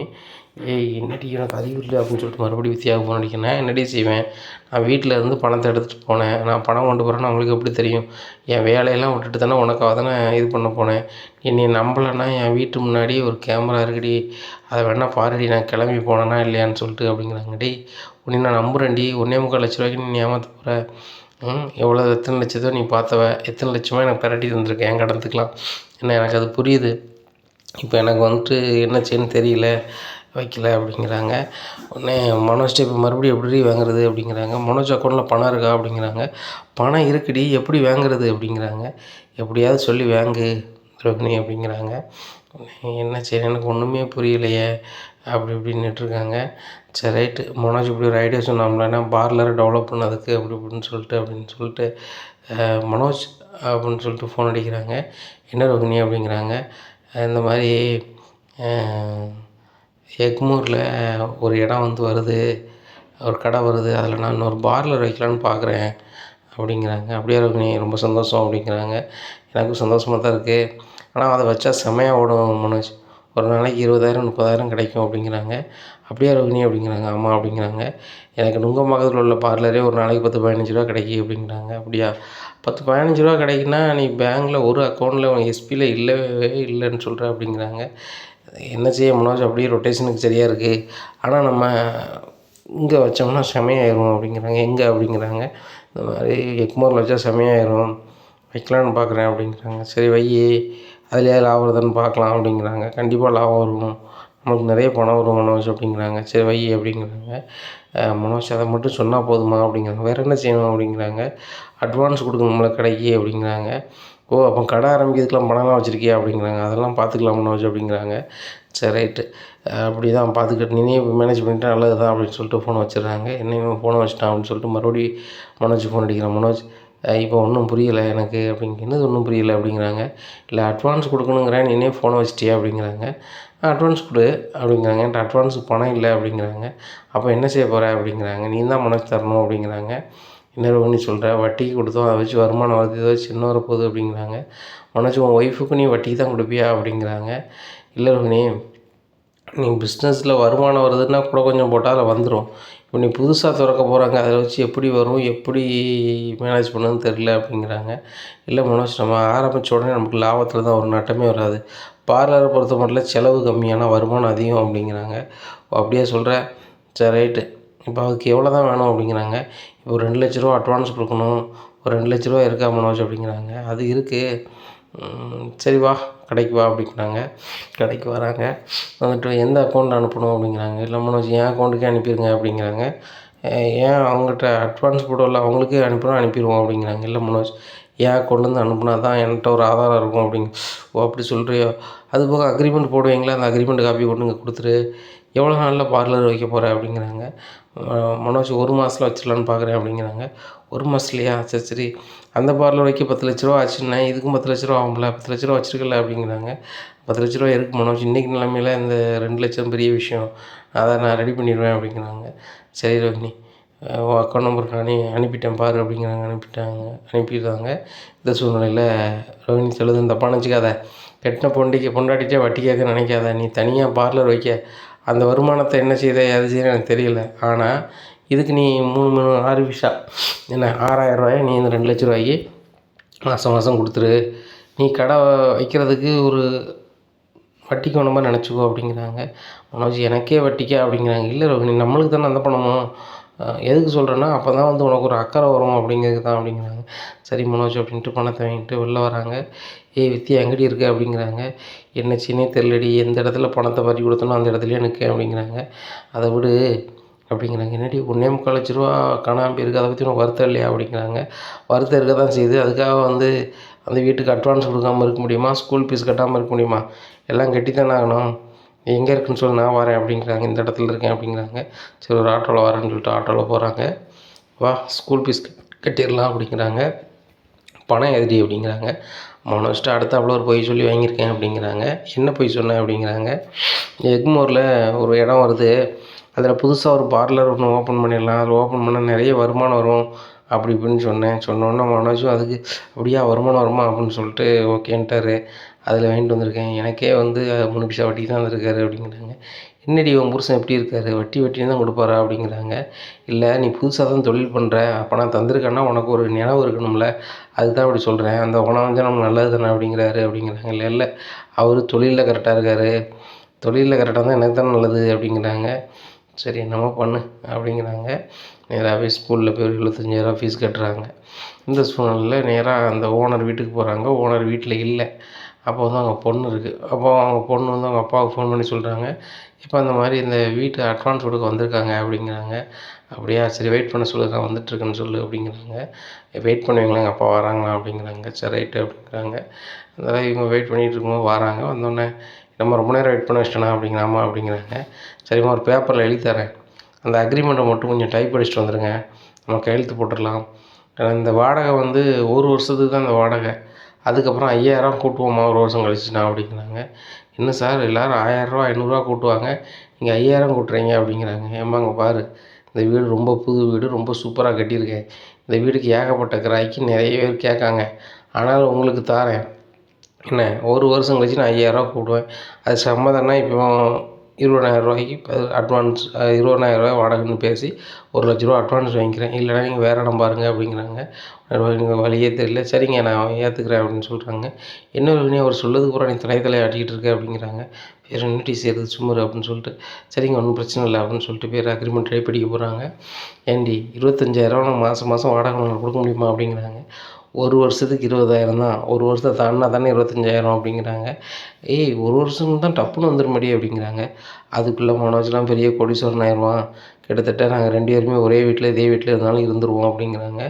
உன் புருஷன் தான் துபாயில் இருக்கான்னு சொல்லியிருக்கியே அப்படிங்கிறாங்க. துபாயிலேருந்து வந்துட்டாருன்னு சொல்லிக்கலாம், ஒன்றும் பிரச்சனை இல்லை விடு. இவர் ஒன்று எங்கே கடை வச்சுருக்கே எவ்வளோ நாள் வச்சுருக்கான்னு பார்க்க போகிறாரு. அப்படியே இது பண்ணால் கூட இப்போ தான் கடை வச்சுருக்கோன்னு சொல்லிட்டு முடிச்சுட்டு போகிறது அப்படிங்கிறாங்க. உனக்கு ஒரு பொய்யை மறைக்கிறதுக்கு இன்னொரு பொய் அசால்ட்டாக சொல்லிடுவேன் ரோகிணி அப்படிங்கிறாங்க. வேறு வழி சொல்லித்தானே ஆகணும். மனோஜ் கூட வாழணும் அப்படின்னா ஒரு பொய்க்கு மேலே இன்னொரு பொய் சொல்லி தான் ஆகணும். வேறு வழி தெரியல அப்படிங்கிறாங்க. இது பண்ணிவிட்டு நேராக அவங்க அம்மாவுக்கு ஃபோன் அடிக்கிறாங்க. ஏம்மா அங்கே பாரு, உங்களுக்காக தனியாக வீடும் பார்த்தாச்சு, கிறிஸ்டி படிக்கிறதுக்கு ஸ்கூலும் பார்த்து அட்மிஷனுக்குள்ளே பணத்தையும் கட்டியாச்சு. நீங்கள் புறப்பட்டுருக்கீங்களாம்மா அப்படிங்கிறாங்க. சரி புறப்பட்டுருக்கேன்டி அப்படிங்க. எப்போ வரும் வண்டி அப்படிங்கிறாங்க. இன்றைக்கி வராதும்மா, நாளைக்கு காலையிலே வண்டி வரும், நான் சொல்லிடுறேன். வித்யாவோட பெரியப்பா பையன் தான் வருவார், வந்து உங்களையும் கூப்பிட்டுக்கிட்டு பொருளையும் ஏற்றிட்டு வந்துடுவார், நீ வந்துடுமா அப்படிங்கிறாங்க. ஏண்டி எனக்கு வர முடியாடி அப்படிங்கிறாங்க. என்னம்மா சொல்கிற அப்படிங்கிறாங்க. ஆமாடி 2 நாளைக்கு வர முடியாது அப்படிங்கிறாங்க. ஏம்மா அப்படிங்கிறாங்க. எனக்கு கொஞ்சம் ஒரு மாதிரி இருக்குடி, உடம்புக்கு முடியலை அப்படிங்கிறாங்க. ஏம்மா அங்கே பார், ஒரு 108 நாள் அனுப்பி விட்றேன், நீ வந்து சேரு. இல்லையா ஒரு தனியாரில் ஒரு ஆம்புலன்ஸ்னாலும் அனுப்புகிறேன், வந்து சேரு அப்படிங்கிறாங்க. நீ வந்து நேரில் பார்க்க மாட்டேன், நீ வந்து ஆள் அனுப்பி தான் நீ வரவைப்பியா அப்படிங்கிறாங்க. ஏம்மா என் சூழ்நிலை தெரியாமல் பேசாதம்மா, நான் ரொம்ப சங்கடப்பட்டு போயிருக்கேன். வாடகை 20,000 வாடகை, 1,00,000 அட்வான்ஸு சரியா, கிறிஸுக்கு ஒரு 75,000 ஃபீஸ் கட்டியிருக்கேன், 1,25 லட்ச இப்போ செலவு. இப்போ என் கையில் ஒரு 25,000 இருக்குது. 25,000 வீட்டில் உள்ள பொருளெல்லாம் பிறகு கொண்டு இங்கே போட்டோம்னா வேலை முடிஞ்சிருமா, நான் பார்த்துட்ருக்கேன், நீ கதையாக பேசிகிட்டு இருக்கம்மா அப்படிங்கிறாங்க. சரி நான் விரப்பிட்டு இருக்கேன், நீ கொல்லக்கூடாது அப்படிங்கிறாங்க. மறுநாள் காலையில் ஆகுது. அதேமாதிரி வித்யாட்ட பேசுகிறாங்க. வித்யா பெரியப்பா பையன்கிட்ட பேசுகிறாங்க. அவங்க அந்த பொருளெல்லாம் ஏற்றிக்கிட்டு அந்த அம்மாவையும் ஒரு காரில் ஏற்றிக்கிட்டு நேராக சென்னைக்கு வராங்க. வந்தோடனே வீட்டில் உள்ள பொருளை பூரா எடுத்து வைக்காங்க. அப்போ ரோகிணி இன்னொரு பார்லர் ஓப்பன் பண்ணணுன்னு சொன்னால, அந்த வேலை எந்த அளவுக்கு பண்ணிகிட்ருக்கான்னு பார்ப்போம் அப்படின்னு சொல்லிட்டு மனோஜ் நேராக அவர் கடையிலேருந்து காரில் நேராக பார்லர் போகிறாங்க. அங்கே இல்லை. ரோகிணி எங்கே போயிருக்காங்க அப்படிங்கிறாங்க. மேடம் வெளியே போயிருக்காங்க அப்படிங்கிறாங்க. ஓ அப்போ அந்த பார்லர் புதுசாக வைக்கணும்னால அங்கே போயிட்டாலோ அப்படின்னு சொல்லிட்டு இந்திரதை தான் சொன்னான். சரி நம்ம பார்ப்போம், ரயில்வே ஸ்டேஷன்லேருந்து ரொம்ப தான் கொஞ்சம் பக்கம் தானே சொன்னான் அப்படின்னு சொல்லிட்டு நேராக கார் எடுத்துகிட்டு போகிறாங்க. அங்கே நின்றுக்கிட்டு பார்க்குறாங்க, புதுசாக அந்த கடையை அடைச்ச மாதிரி இல்லையா அப்படின்னு சொல்லிட்டு. ஒருவேளை ரோகிணி வேறு லைனில் சொல்லிட்டு போகலாம், அந்த சைடு தினத்தந்தி ஆஃபீஸ் சைடு அந்த சைடு சொல்லிட்டு போகலாம் அப்படின்னு சொல்லிட்டு அந்த லைன்லேயும் போகிறாங்க. அங்கேயும் ஒரு கடையும் புதுசாக ஓப்பன் பண்ணது ஸ்டேஜில் எதுவுமே இல்லை. பார்த்துட்டு என்னாச்சு எங்கே அப்படின்னு சொல்லிட்டு நேராக ரோகிணிக்கு ஃபோன் அடிக்காங்க. ரோகிணி ஃபோன் அடிச்சு, ரோகிணி எங்கே இருக்க? நான் எக்மோரில் இருக்கேன், நீ புதுசாக கடை வைக்க போகிறேன்னு சொன்னால் அந்த இடத்துக்கு வந்திருக்கேன், எங்கன்னு எனக்கு தெரியல, எங்கே நிற்க அப்படிங்கிறாங்க. மனோஜ் நான் பார்லரில் இருக்கேன் அப்படிங்கிறாங்க. இது பார்லரில் இருக்கியா? எந்த பார்லரில் அப்படிங்க? நுங்கம் பக்கத்து பார்லரில் அப்படிங்கிறாங்க. அப்படியா, அங்கேயே இருக்க அப்படின்னு சொல்லிட்டு ஃபோனை வைக்கிறாங்க. காரை விட்டு இறங்கிட்டு போய் அவர் டீயில் போய் டீ குடிக்காரு. இப்போ தான் அங்கேருந்து வந்தேன், மேடம் வரலன்னு சொல்கிறாங்க, ஆனால் இந்த ரோகிணி வந்து அங்கே இருக்கேன்னு சொல்கிறா. அப்போ வாயில் வர்றது எல்லாமே பொய் தானே. அப்போ நம்ம புதுசாக பார்லர் ஆரம்பிக்க போகிறேன்னு சொல்லி பணம் வாங்கினேன், ஃப்ரெண்டு கொடுக்கணுன்னு வாங்கினேன், வித்யாவுக்கு அம்மாவுக்கு உடம்பு சரியில்லைன்னு வாங்கினாங்க. அப்போ இந்த 4 லட்ச ரூபாயும் அவ்வளோதானா, 3.25 லட்ச ரூபாயும் அப்படின்னு சொல்லிட்டு ரொம்பவே முழிக்காங்க. ரோகிணி உண்மையை தான் சொல்கிறதாலா இல்லை நம்மகிட்ட பொய் சொல்கிறாளோ, எனக்கு ஒன்றுமே புரிய மாட்டேங்க அப்படின்னு சொல்லி ரொம்பவே குழம்புறாரு. இந்த சூழ்நிலையில் அந்த வழியாக சந்தோஷ் வர்றாரு. என்ன மனோஜ் ரோட்டில் நின்று புலம்பிகிட்டு இருக்க அப்படிங்கிறாங்க. நீ என்ன எந்த பக்கம் அப்படிங்கிறாங்க. இங்கே ஒரு புதுசாக ஒரு பார்க் திறந்துருக்காங்களா, ரொம்ப சூப்பராக இருக்குமா, அங்கே படுத்தோம்னா பயங்கரமாக தூக்கம் வரும்னாங்க, அதான் இங்கே பார்த்து போயிட்டுருக்கேன் அப்படிங்கிறாங்க. நீலாம் திருந்தவே மாட்டியா சந்தோஷ் அப்படிங்கிறாங்க. ஆமாம் நீ தெரிஞ்சிட்ட அப்படிங்கிறாங்க. நான் இப்போ ஒரு பிஸ்னஸ் மேன் அப்படிங்கிறாங்க. இங்கே பாரு, உன் மாமனார் வீட்டிலேருந்து பணத்தை வந்து நீ ஆரம்பிச்சிருக்க, உன் சுய உழைப்பில் ஆரம்பிக்கலையா அப்படிங்கிறாங்க.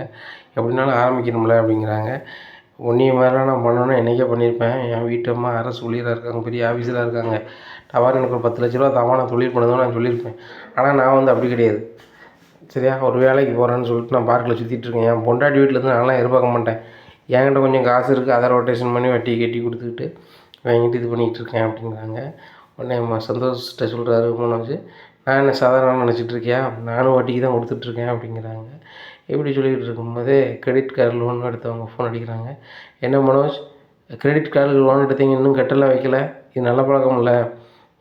வாட்டி எடுத்துருக்கீங்க, இப்போமே நீங்கள் மைனஸ் பண்ணிங்கன்னா உங்களுக்கு எப்படி நாங்கள் வந்து அடுத்தவங்களுக்கு ஹெல்ப் பண்ணுவோம் அப்படிங்கிறாங்க. இல்லை சார் நான் வட்டியை ஒழுங்காக கட்டிடுறேன் அப்படிங்கிறாங்க. ஃபோனை வைக்கிறாங்க. என்னப்பா பெரிய தொழிலதிபர் அப்படி இப்படின்னு, இப்போ உனக்கு நீனும் இந்த கிரெடிட் கார்டில் தான் லோன் எடுத்திருக்க, அவர் பேசுகிறத இங்கே வரைக்கும் கேட்க அப்படிங்கிறாங்க. ஓ உனக்கு கேட்டா சரிவா, கொஞ்சம் நேரம் நானும் பார்க்கில் இருந்துட்டு போகிறேன்னு சொல்லிட்டு பார்க்கு போகிறாங்க. நல்ல எண்ணெலாம் இருக்குது. அப்படியே மனசு சொல்கிறாரு, பேசாமல் இங்கேயே தூங்கிடலாமா, நல்லா இருக்கே அப்படிங்கிறாங்க. மதியம் சாப்பிட்டுட்டு நீ இப்போ அங்கே கல்லால் தானே ஏசி உட்காந்து தூங்குவேன் அப்படிங்கிறாங்க. அது உனக்கு எப்படி தெரியும் அப்படிங்க. நான் 3 வாட்டி மதியங்கானு வந்திருக்கேன், 3 வாட்டி நீ கல்லால் உட்காந்து தூங்கிட்டு தான் இருந்திருக்க. நான் வார அன்னைக்கு பூரா தூங்கிட்டு இருப்பேன், சரி தூங்கிட்டு இருக்கணும்னு வந்துட்டேன் அப்படிங்கிறாங்க. ஓ அப்படியா, இன்னும் மதியம் தூங்கினா இங்கே வந்துடுறேன், கடையில் தூங்கினா எல்லாரும் தெரியல, நான் மதியம் தூங்க இங்கே வந்துடுறேன் அப்படிங்கிறாங்க. சரி மனோஜ், இந்த பார்க் நல்லா தான் இருக்குது, ஏதாவது சாப்பாடு ஆர்டர் பண்ணேன் அப்படிங்கிறாங்க. உடனே சாப்பாடு ஆர்டர் பண்ணுறாங்க, ஸ்விக்கியில் ஆர்டர் பண்ணுறாங்க. அங்கேயே பிரியாணி வருது, பிரியாணிக்கு வந்து சாப்பிட்றாங்க. சாப்பிட்டு முடிச்சு என்ன பண்ண சிந்தனை எங்கேயோ போய்ட்டுருக்கு அப்படிங்கிறாங்க. இல்லை, கெட்டின பொண்டாட்டியே வந்து நம்மள்ட்ட போய் சொல்லுறதெல்லாம் ரொம்ப கடுப்பாக இருக்குது அப்படிங்கிறாங்க. என்னாச்சு அப்படிங்கிறாங்க. இல்லை என் பொண்டாட்டி பார்லர்லேயே இல்லை, ஆனால் பார்லரில் இருக்காங்க, அதான் ரொம்ப கடுப்பாக இருக்குது, அங்கே போய் பார்த்துட்டேன் அப்படிங்கிறாங்க. மனோஜ், அப்போ வேறு எதுவும் பிரச்சனையா உங்களுக்கும் ஒய்ஃபுக்கும் அப்படிங்கிறாங்க. எனக்கு என் ஒய்ஃபுக்கு எந்த பிரச்சனையும் இல்லை, அவளுக்கு சொந்த பந்தமும் கிடையாது, யாரும் கிடையாது, புதுசாக ஃப்ரெண்டுன்னு சொல்லிட்டு கடமெலாம் வாங்குறா அப்படிங்கிறாங்க. என்னது புதுசாக ஃப்ரெண்டுன்னு சொல்லி கடன் வாங்குறாங்களா? ஆமாம் சந்தோஷம் அப்படிங்கிறாங்க. நீங்கள் ஒன்று செய்யுங்க மனோஜ், அவங்க தூங்கினப்புறம் அவங்க செல்ஃபோனை நோண்டி பாருங்கள், என்னெல்லாமோ நாட்டில் நடக்குது. அவங்க செல்ஃபோனில் பேசுகிறத எல்லாம் பார்த்தா தான் எல்லாம் தெரிஞ்சிருமே, யார் யார்கிட்ட பேசுகிறாங்க, என்ன செய்கிறாங்க, உண்மையில் அவங்க அக்கௌண்ட்லேருந்து யாருக்கும் பணத்தை அனுப்பியிருக்காங்களா, வச்சுருக்காங்களா, எல்லாம் தெரிஞ்சிருமில்ல அப்படிங்கிறாங்க. ஓ அதை சொல்கிறீங்களோ, சரி ரைட்டு, இன்றைக்கி அவள் தூங்கின பிறகு அவள் செல்லில் யார் யாருக்கு என்ட்ரி மாறி போயிருக்கு அப்படின்னு சொல்லிட்டு நான் கேட்டுக்கிறேன் அப்படிங்கிறாங்க. சரி ரைட்டு அப்படிங்கிறாங்க. இந்த சூழ்நிலையில் வந்து ரோகிணி அம்மா வந்து சென்னை வீட்டுக்கு வந்துடுறாங்க. அங்கே வீட்டில் உள்ள பொருட்கள் எல்லாமே எடுத்து வைக்கிறாங்க. எடுத்து வச்சுட்டு, அம்மா நீனும் கிறிஸ் இருங்க, நான் நாளைக்கு வரேம்மா அப்படின்னு சொல்லிட்டு போயிடுறாங்க. சரி கல்யாணி அப்படிங்கிறாங்க. நேராக வந்துடுறாங்க. வந்தோடனே ரோஹின்ட்டு கேட்குறாங்க, ரோஹினி நீ எங்கே போய்ட்டு வர அப்படிங்கிறாங்க. பார்லர் தான் அப்படிங்கிறாங்க. பார்லருக்கு நான் வந்தேன் அப்படிங்கிறாங்க. ஆஹா பார்லருக்கு வந்துட்டேன் நம்மளுக்கு அப்படின்னு சொல்லிட்டு, நான் கொஞ்சம் திங்ஸ் வாங்க வெளியே போயிருந்தேன் அப்படிங்கிறாங்க. எவ்வளோ நேரமாக போனேன் ரோஹினி அப்படிங்கிறாங்க. நீ எத்தனை மணிக்கு வந்த அப்படிங்கிறாங்க. அந்த மணிக்கு சொல்கிறாங்க. நான் அதுக்கு மட்டும் 5 நிமிஷத்துக்கு முன்னாடி தான் போனேன் அப்படிங்கிறேன். அப்படியா, அவங்க ஸ்டாஃப்ட்ட கேட்டேன், நீ காலையிலேருந்தே வரலன்னு சொன்னாங்க, அப்புறம் நான் ஈவினிங் இங்கே வரும்போதும் கூட நாங்கள் பார்த்து தான் வந்தேன் அப்படிங்கிறாங்க. ஆனால் நீங்கள் எதுக்கு அங்கெல்லாம் போகிற அப்படிங்கிறாங்க. உடனே எங்கே தான் போனேன் அப்படிங்கிறாங்க. புதுசாக பார்லரில் ஒன்று ஓப்பன் பண்ண போகிறோம்ல, அதுக்கு மிஷின் வாங்கணும்ல, அதுக்கு போனேன். ஓ அதுக்கு போனியோ, நானும் அங்கே இருக்காங்களா இங்கே இருக்காங்களா, நீ என்கிட்ட போய் சொல்லுவேன்னு நினச்சிட்டேன் அப்படிங்கிறாங்க. ஏன் மனோஜ், என் ஹஸ்பண்ட் எதுக்கு நான் போய் சொல்லணும் அப்படிங்கிறாங்க. எனக்கு போய் சொல்ல மாட்டேன்னு தெரியும் ரோகிணி, நாங்கள் இல்லைன்னு எனக்கு மனசுக்கு ரொம்ப கஷ்டமாயிட்டு அப்படி இப்படிங்கிறாங்க. அப்படியா சரி மனோஜ் சாப்பிடுவோமா அப்படிங்கிறாங்க. அந்த அளவுக்கு சாப்பிட்றாங்க. சாப்பிட்டு மனோஜ் எனக்கு ரொம்ப வசதியாக இருக்குது தூங்குவோம் அப்படின்னு சொல்லி தூங்கிடுறாங்க. ரோஹிணி தூங்கினோன்னே அவங்க செல்லை நோண்டி பார்க்குறாங்க. ரோஹிணி யாருக்கு பணம் அனுப்பியிருக்கா வச்சுருக்கான்னு சொல்லிட்டு பார்க்குறாங்க. இங்கே அவங்க அக்கௌண்ட்லேருந்து ஸ்கூலுக்கு 75,000 கொடுத்துருக்குறாங்க. இன்னொரு ஜென்ஸ் பேரை போட்டு ஒரு 1,00,000 அனுப்பியிருக்காங்க. இதை பார்த்த உடனே மனோஜுக்கு பயங்கர சந்தேகமாயிருது. ஸ்கூலுக்கு எதுக்கு 75,000 கொடுத்துருக்கா, இது ஒரு ஆளுக்கு வந்து எதுக்கு ஒரு 1,00,000 கொடுத்துருக்கா, அந்த ஆள் பேரை கணபதின்னு இருக்கா அப்படின்னு சொல்லிட்டு ரொம்பவே யோசிக்காங்க. கணபதிக்கு எதுக்கு கொடுக்காங்க வைக்காங்க, கணபதிக்கு இவங்களுக்கு என்ன சம்மந்தம், ஒரு வேளை அந்த லேடிஸ் ஃப்ரெண்டுன்னு சொன்னால அது ஜென்ஸு தான் லேடிஸ்ன்னு சொல்லிட்டாலோ அப்படி அப்படின்னு பயங்கரமாக குழம்புறாங்க. அப்படி இருந்தாலுமே 75,000 எதுக்கு இந்த ஸ்கூலுக்கு அனுப்புனா, தூக்கமே வரலையே அப்படின்னு சொல்லிட்டு ரொம்பக்குள்ளே இழந்துறாங்க. இந்த சூழ்நிலையில் விஜயாவுக்கு அங்கே பயமாக இருக்குது. நம்ம வேறு அட்டாக் வந்துடும் வச்சிரும்னு மனோஜ் சொன்னானே, ஏதோ ஆயிடுமோ அப்படின்னு நினச்சிட்ருக்காங்க. மனோஜுக்கு அந்த பயம்லாம் போய் இப்போ இந்த பணத்தை வந்து ரோஹிணி எப்படி இந்த ஜென்ஸுக்கு கொடுத்துருக்கா, எப்படி இந்த ஸ்கூலுக்கு 75,000 அனுப்பியிருக்கா, என்ன தான் கதை எனக்கு ஒன்றும் புரிய மாட்டேங்குது அப்படின்னு சொல்லி குழப்பத்திலே இருக்காங்க. ஃபோனை பார்த்தா எல்லாம் தெரிஞ்சிடும்னு சந்தோஷம் வேறு சொன்னானே. இப்போ வந்து ஃபோனை பார்த்தா நிம்மதி இல்லையே அப்படி இப்படின்னு சொல்லி உடம்பிட்டு கிடக்காரு. இந்த சூழ்நிலை ரோஹிணி எழுப்பியே கேட்டுருவோமா அப்படிங்கிறாங்க. இல்லை இல்லை நம்மளே கண்டுபிடிச்சாகணும் அப்படின்னு நினைக்காங்க. இந்த சூழ்நிலை காலையிலே விடியுது. விடிஞ்சோடனே நேராக கடையை போய் திறந்துட்டு எல்லாரையும் பார்த்துக்கோங்க, நான் ஒரு இடத்துக்கு போய்ட்டு வரேன் அப்படின்னு சொல்லிட்டாரு. சரி ரைட்டு அப்படிங்கிறாங்க. நேராக போகிறாரு, பேங்க்கு போகிறாரு. பேங்க்கு போய் இது என் வீட்டம்மாவோட அக்கௌண்ட் நம்பரு, அந்த அக்கௌண்ட் நம்பர் வந்து இந்த கணபதினு ஒரு ஆளுக்கு வந்து 1,00,000 மாற்றி விட்ருக்கா, இது வந்து இவங்க வீட்டு அட்ரஸ் எது என்ன எனக்கு வேணும் அப்படிங்கிறாங்க. இங்கே பாருங்கள் சார், அதெல்லாம் இதில் வராது. உங்கள் வீட்டம்மா யாருக்கு அனுப்பியிருக்காங்கன்னு தான் வரும். அதெல்லாம் எனக்கு தெரியாது அப்படிங்கிறாங்க. எப்படியாவது பண்ணி பாருங்கள் வைங்க அப்படிங்கிறாங்க. பாருங்கள், அக்கௌண்ட் ஹோல்டர் வந்து கேட்டால் சொல்லலாம், சம்மந்தமாக கேட்டால் சொல்ல முடியாது அப்படிங்கிறாங்க. அவங்க ஹஸ்பண்ட் தான் அப்படிங்கிறாங்க. நீங்கள் அவங்க ஹஸ்பண்டுங்கன்னா அவங்ககிட்டயே நீங்கள் கேட்டுடலாமா, எதுக்குங்க பேங்க் வரீங்க, அடுத்தவங்க தகவல்லாம் தரக்கூடாது, நீங்கள் போய்ட்டு வாங்க அப்படிங்கிறாங்க. உடனே மனோஜ் நல்லா கடுப்பில் உள்ளே வந்துடுறாரு. இந்த சூழ்நிலை ஒரு ஸ்கூலில் வந்து அனுப்பியிருக்கால, அந்த ஸ்கூலில் போய் கேட்பான்னு நேராக ஸ்கூலுக்கு போகிறாங்க. ஸ்கூலில் போய் ரோஹிணின்னு சொல்லிட்டு உங்களுக்கு 75,000 நேற்று வந்து உங்களுக்கு சென்ட் பண்ணியிருக்கா, எதுக்கு பண்ணா ஏது பண்ணா எனக்கு தெரியணும்னா அவரோட ஹஸ்பண்ட் அப்படிங்கிறாங்க. பாருங்கள் சார், யாரோட தகவலை யாரும் கொடுக்கக்கூடாது இல்லைங்களா, அவங்க அனுப்பியிருக்காங்கன்னா அவங்கள்ட்ட போய் கேளுங்க, வெளில போங்க அப்படிங்கிறாங்க. ரொம்ப சோகமாக வெளியே போய் நிற்காங்க. உடனே சந்தோஷுக்கு ஃபோன் அடிக்காங்க. சந்தோஷுக்கு ஃபோன் அடித்து, இந்த மாதிரி என் பொண்டாட்டி வந்து யாருக்கோ இல்லாமல் பணம் அனுப்பியிருக்கா, அதை நான் செக் பண்ணி பார்க்கறதுக்காக அவன் வந்தேன், அவங்க ஹெல்ப் பண்ண மாட்றாங்க, இப்போ என்ன செய்யலாம் அப்படிங்கிறாங்க. எனக்கு தெரிஞ்ச ஒரு சாமியார் இருக்கார், என்ன அவங்ககிட்ட போனால் கரெக்டாக சொல்லிடுவார் அப்படிங்கிறாங்க. அப்படியே சரி ரைட்டு, எவ்வளோ கேட்பாரு அப்படிங்கிறாங்க. அப்போ தான் சந்தோஷம் நினைக்காரு, இன்றைக்கி உனக்கு இதாக ஒரு 10,000 ஓட்டணும் அப்படின்னு சொல்லிட்டு, இங்கே பாரு எனக்கு தெரிஞ்ச சாமியார் தான், மற்றவங்களாம் 20,000 30,000 கேட்பாரு, நான் ஒரு 10,000 கொடுத்தா ஓகேன்றாரு அப்படிங்கிறாங்க. அந்த சாமியாருக்கு 500 தான் கொடுக்க போகிறேன், மீதி 9,500 நம்மளுக்கு லாபம் அப்படின்னு நினைக்காரு. சரி நான் வரேன் அப்படின்னு சொல்லிட்டு கார் எடுத்துகிட்டு போகிறாரு. நேராக அந்த சாமியார் பார்க்கும்போது டோக்கன் வாங்கணும், 10,000 அக்கௌண்ட்டில் மாற்றி விடு அப்படிங்கிறாங்க. மாற்றி விட்றாங்க. மாற்றி விட்டு அந்த டோக்கன் 500 டோக்கன், அதை வாங்கிட்டு வா மனோஜ் போவோன்னு சொல்லிட்டு போகிறாங்க. அவன் சாமி, இந்த மாதிரி என் வீட்டம்மா வந்து ஒரு 2 பேருக்கு பணம் அனுப்பியிருக்காங்க, அவங்க வந்து யார் என்னவோ எனக்கு தெரில அப்படிங்கிறாங்க. அவங்கள பார்த்து சொல்லணுமா, நான் சரி நான் மையில் பார்த்து சொல்கிறேன் அப்படிங்கிறாங்க. வெத்தலை மைய ராவி இப்படி இது காமிக்கிறாங்க. காமிக்கும்போது தெரியுதா அப்படிங்கிறாங்க. எனக்கு என்ன தெரியுது, வெத்தலையில் மைய ராவி இருக்கீங்க தான் தெரியுது அப்படிங்கிறாங்க. இங்கே பாருங்கள், உங்கள் வீட்டம்மா பணம் கொடுத்தது வந்து வடக்கு திசை, ரெண்டுமே வடக்கு திசையில் தான் இருக்குது. பணத்தை வாங்கினவர் வந்து ஒரு வயசான ஆள், நல்ல வசதியான ஆள் அப்படிங்கிறாங்க. ஜென்ஸ் தானே அப்படிங்கிறாங்க. ஆமாம் ஜென்ஸ் தான் அப்படிங்கிறாங்க. அவர் கணேசனே சொல்லிடுறாரு, அப்போ ஜென்ஸ் தானே, அதுவே புரியாமல் முழிச்சிட்ருக்காரு. இங்கே சந்தோஷத்துக்கு பயங்கர சிரிப்பு, மனோஜ் கேட்குறதெல்லாம் பொறுத்து. வடக்கு திசைனா என் வீட்டிலேருந்து எவ்வளோ தூரம் இருக்கும் அப்படிங்கிறாங்க. உங்கள் வீட்டில் இருந்து கிட்டத்தட்ட அது ஒரு 15 நிமிஷம் ஆகுது, இந்த திசையில் தான் அந்த பொண்ணு கொடுத்துருக்கு அப்படிங்கிறாங்க. அந்த பொண்ணுக்கும் என் வீட்டுக்காருக்கு எதுவும் பழக்கம் இருக்கா அப்படிங்கிறாங்க. உங்கள் பொண்ணு வந்து புதுசாக தான் பழகிருக்கு அப்படிங்கிறாரு. ஐயோ இப்போ தான் பழக்கமாயிட்டாளா அப்படின்னு சொல்லிட்டு ரொம்பவே பல மாதிரி யோசிக்கார்.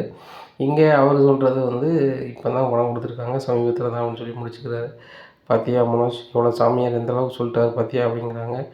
ஆமாம், நான் அவளை ரொம்ப நம்பிட்டேன், திடீர்னு போய் சொல்லிவிட்டு அவளை காங்காமல் போயிடுவான். காங்காமல் போகும்போது உங்களுக்கு மந்திரிச்ச கயிறு காங்கிறதுக்காக போனேன் இந்த ஆம்பரத்துக்குன்னேன். இப்போ என்னன்னா நான் புதுசாக பார்லர் ஆரம்பிக்கணுன்னே, என் ஃப்ரெண்டுக்கு இடம் கொடுக்கணுன்னே, கடைசியில் பார்த்தா சம்மந்தமானவங்களாம் பணத்தை அனுப்பியிருக்கான்.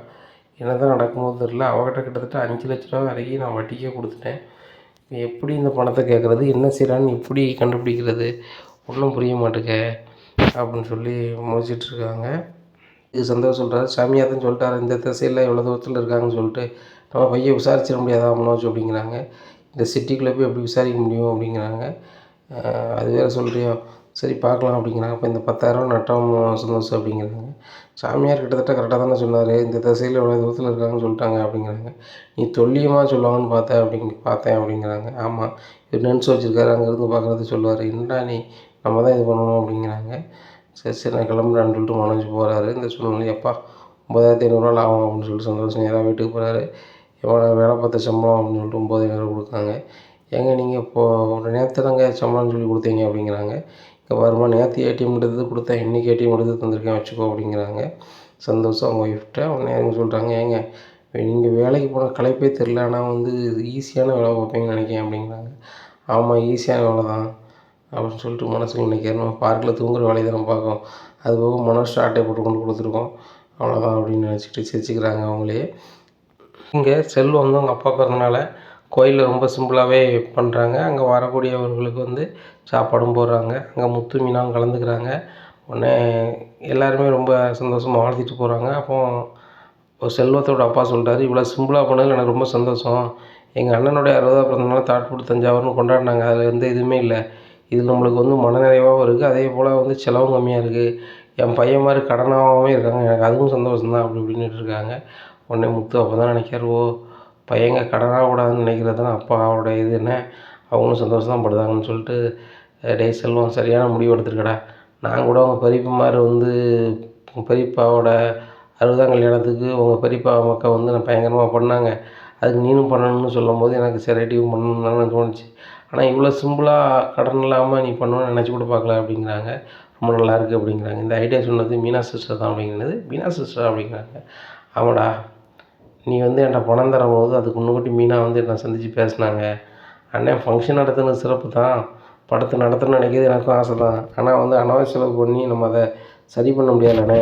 நீங்கள் வந்து சிம்பிளாக பண்ணிங்கன்னா உங்களுக்கு கடன் இருக்காது, மன சந்தோஷமாக இருக்கும், உங்கள் அப்பாவுக்கும் மன நிறைவாக இருக்கும். நெருங்கிய சொந்தத்தை மட்டும் கூப்பிட்டு பண்ணலாம்ண்ணே, இல்லைன்னா ஓவராக படம் போட்ட மாதிரி தான் நினைப்பாங்கன்னு சொல்லிச்சு. கரெக்டாக இருக்குது அப்படிங்கிறாங்க. இதை கேட்ட முத்து சொல்கிறார், ஆமாம் மீன் நீ தான் வந்து சொன்னேன் அப்படிங்கிறாங்க. ஆமாங்க அப்படிங்கிறாங்க. சூப்பர் யோசனை மீனா. நான் கூட வந்து ரூ. 1,00,000 கொடுத்தா என் பெரியப்பா மக்களுக்கு ஈக்குவலாக பண்ணிடுவானே வச்சுருவானேன்னு நினச்சேன். ஆனால் அதுவும் கூட அனாவசிய செலவு தானே. கடை வாங்கின பிறகு நம்ம நட்பு வந்து 2க்கும் நிலைக்காது. நீ எனக்கு பணம் தரணும்னு நினச்சிட்ருப்பேன், நான் அவன்கிட்ட கொடுத்துட்டேன்னு நினச்சிட்ருப்பேன். மொத்தத்தில் அது மனசு கஷ்டமாக தான் இருக்கும் அப்படிங்கிறாங்க. அதான் முத்து கரெக்ட் டயத்தில் வந்து மீனா சிஸ்டர் சொன்னாங்க, இப்படி சிம்பிளாக பண்ணுங்க வைங்க, அது நல்லாயிருக்கும் அப்படின்னு சொன்னாங்க. அதனால் சிம்பிளாக வச்சாச்சு. முக்கியமான சொந்தக்காரங்க அப்புறம் கூப்பிட்டாச்சு. எங்கள் அப்பா சொன்ன ஒரே வார்த்தை, என் பையன் மாதிரி கஷ்டப்பட்டு வளர்த்தேன், ஆனால் என் பையன் மாதிரி கடன் இல்லாமல் ஒரு சிங்கிளாக ஃபங்க்ஷன் பண்ணுறது எனக்கு ரொம்ப சந்தோஷமாக இருக்குது. எனக்கு ஃபங்க்ஷன் பண்ணனா தான் வருத்தப்பட்டுருப்பேனே தவிர்த்து நீங்கள் பண்ணதுனால எனக்கு ரொம்ப சந்தோஷம் தான். அதை நீங்கள் கடனாகல ஆக்கும்போது எனக்கு மேலும் சந்தோஷம் தான் அப்படின்னு சொன்னார் அப்படிங்கிறாங்க. உடனே மீனாவும் அவங்க கால் வந்து ஆசீர்வாதம்லாம் வாங்கிக்கிறாங்க. வாங்கிட்டு வீட்டுக்கு போகிறாங்க. எப்பா மீனா கொடுத்த ஐடியாவில் வந்து செல்வம் ரொம்ப சிங்கிளாக ஃபங்க்ஷனை வச்சுட்டான்ப்பா அப்படிங்கிறாங்க. டேய் விரலுக்கு ஏற்ற வீக்காக இருக்கணும்டா, அப்படி இருந்தால் தான்டா வாழ்க்கையில் ஜெயிக்க முடியும் அப்படிங்கிறாங்க. ஏங்க விரலே இல்லாதவங்க எப்படி வீக்கத்தில் இருப்பாங்க அப்படிங்கிறாங்க விஜயா. பாரு, இந்த முதண்டாவாதம் பேசாத, நான் வந்து பழமொழி சொல்லுதேன் அப்படிங்கிறாங்க. நல்ல பழமொழி சொன்னீங்க. அந்த செல்வம் அப்பாலாம் என்னத்தை சாதிச்சிட்டாராம், அவருக்கு எதுக்கு 60ஆவது பிறந்தநாளாம், சத்தடாமல் வீட்டில் ஒரு சக்கரை பொங்கல் வச்சுட்டு வீட்டில் இருக்க வேண்டியதானே அப்படிங்கிறாங்க.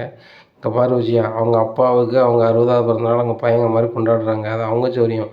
நீ காசு கொடுக்க போகிறது கிடையாது, நீ நின்று வேலை செய்ய போகிறது கிடையாது. அவங்களே அவங்கள மேனேஜ் பண்ணிக்கிறாங்க. அவங்க ஃப்ரெண்டு எல்லாம் நெருங்கிய சொந்தக்காரங்களை கூப்பிட்ருக்காங்க. நானும் போகணுன்னு தான் நினச்சேன். ஆனாலும் அவங்க கோயிலில் நெருங்கின உறவினர் தான் வரணும்னு வச்சுருக்கும்போது நான் போகக்கூடாதுன்னு நினச்சி தான் போகல அப்படிங்கிறாங்க. ஆமாங்க, இது ஒரு ஃபங்க்ஷன், இதை வீட்டில் பேசிகிட்டுருங்க 2 பேரும். அவன் இவனே ஒரு மாதிரி, அவன் ஃப்ரெண்டு இதுக்கு மேலே தானே இருப்பான் அப்படி இப்படின்னுட்டுருக்காங்க. அந்த அண்ணாமலை சொல்கிறாரு, வாயை மூடிட்டு ருச்சியா அப்படிங்கிறாங்க. இப்படியா இருக்குது. இந்த சூழ்நிலையில் சுருதி வந்து வராங்க. வந்துட்டு மீனாட்ட நல்லா பேசிகிட்ருக்காங்க. விஜயா வந்தோடனே சண்டை போட்ட மாதிரி, என்னடி உனக்கு ஏன்டா ஏட்டி பூட்டி பேசிகிட்டே இருக்க அப்படிங்கிறாங்க மீனாவை பார்த்து. என்னடி டீ கீன்னு இருக்கு அவ்வளோதான் அப்படின்னு சொல்லிட்டு கையை அப்படி போங்குறாங்க. சும்மா விளையாட்டு கண்ணடிச்சிக்கிட்டு. உடனே என்னடி நீ மீனா மீனா அவனை ரொம்ப திமிராயிட்டாடி, ஏன் சுருதியில் லெவல் என்ன அவட்ட போய் இது பண்ணிகிட்ருக்க அப்படிங்கிறாங்க. அத்தை அவளை போக சொல்லிங்களா விட்டா அவ்வளோதான் அப்படிங்க. என்னடி நீ அவளை நீ கை ஓங்குற அப்படின்னு சொல்லிட்டு பாஞ்சு வராங்க. மீனா கையை எடுத்துடுறாங்க. விஜயா 4 பல்ட்டி அடித்து ஏணிப்படியில் உருண்டு பாருன்னு டமா டமா டமா டமான்னு போகிறாங்க. டவார்னு மண்டை வந்து ஒரு கல்லில் அடிச்சிடுறது. மண்டை உடஞ்சிருது. மண்டை உடஞ்சி தக்காளி சட்னியாக சிதறுது. இதை பார்த்தோன்னே சுதிக்கு பயங்கரமான சிரிப்பாயிடுது. பயங்கரமாக சிரிக்கிறாங்க. ஏய் சுதிமா தூக்குமா, உனக்காக தான் பேசினேன், அவள் அந்த மீனா வேணுக்குனே தான் நகுண்டுட்டா அப்படிங்கிறாங்க. வாசல் படியில் விழுந்துடுறாங்க. அதை இங்கே தக்காளி சட்னி கொட்டுது. விஜயா விஜயா அப்படிங்கிறாங்க. தண்ணியை குடிக்கிறாங்க. இதெல்லாம் உனக்கு தேவையில்லாத வேலை, அந்த 2 புள்ளைகளும் சண்டை போட்டுட்டு நீ எதுக்கு குடியில் போகிற அப்படிங்கிறாங்க. ஏங்க இந்த மீனெல்லாம் வந்து இந்த சுதியை வந்து பதிலுக்கு பதில் சண்டை போடும்போது எனக்கு கடுப்பாக இருந்துச்சு, இதான் இது பண்ணேன் அப்படிங்கிறாங்க. உடனே முத்து வராரு, வந்து பார்க்காரு. பார்த்துட்டு பெரிய தையலாக தான் போட வேண்டியிருக்கும் போலுக்குப்பா, என்ன தான் நடந்துச்சு அப்படின்னு கேட்குறாங்க. உடனே டேய் சுருதியும் மீனாவும் சண்டை போட்டுட்டு இருந்தாங்க, உங்கள் அம்மா வந்து விளக்கறதுக்காக பாஞ்சு போனால் அவங்க அம்மா விழுந்துட்டா அப்படிங்கிறாங்க. உடனே அவங்க 2 பேரும் எங்கே சண்டை போட்டிருக்காங்க, நல்லா தானே பேசிகிட்டு இருக்காங்க, எங்கள் அம்மா பார்க்கும்போது சண்டை போடுறது மாதிரி பண்ணிகிட்டு இருக்காங்க, வேறு ஒன்றுமே கிடையாது. ஏம்மாங்க பாருங்கள், மீனாவுக்கும் சுதிக்கும் சண்டையே கிடையாது, அவங்க 2 பேரும் ஜாலியாக தான் இருக்காங்க. நாங்கள் பிளான் பண்ணி தான் நாங்கள் சண்டை போட்ட மாதிரி பண்ணோம் அப்படிங்கிறாங்க. ஏன் முத்து ஏன் இப்படி சொல்கிறீங்க அப்படிங்கிறாங்க. இதுக்கு நம்ம மேலே மறைச்சா சரி வராது, நீங்கள் சீரியஸாக சண்டை போடுவீங்கன்னு சொல்லிட்டு எங்கள் அம்மா ஓடி வந்து விழுந்துட்டாங்க, அவங்களுக்கும் மண்டை உடஞ்சி போச்சு. இன்னுமே இப்படி பண்ணிட்டு இருந்தீங்க அப்படின்னா எங்கள் அம்மாவுடைய உடல்நலம் ரொம்ப மோசமாகும் அப்படிங்கிறாங்க. விஜயா நினைக்கிறாங்க, அப்போ வந்து இவ்வளோ 2 பேர் நடிச்சிருக்காளுங்க, நான் தான் என் மண்டையை உடச்சிக்கிட்டேன், இந்த மீனாவுக்குலாம் எவ்வளோ திமிரு அப்படின்னு நினைக்காங்க. முத்து ஹாஸ்பிட்டல் கூட்டி போயிட்டு வாடா அப்படிங்கிறாங்க. நேராக ஹாஸ்பிட்டல் கூட்டி போகிறாங்க. அங்கே 6 தையல் போடுறாங்க. தையல் போடும் மேலே உள்ள முடியெல்லாம் எடுத்துடுறாங்க. எடுத்து ஒட்டர் ப்ளஸ் போட்டிருக்காங்க. வீட்டுக்கு வராங்க.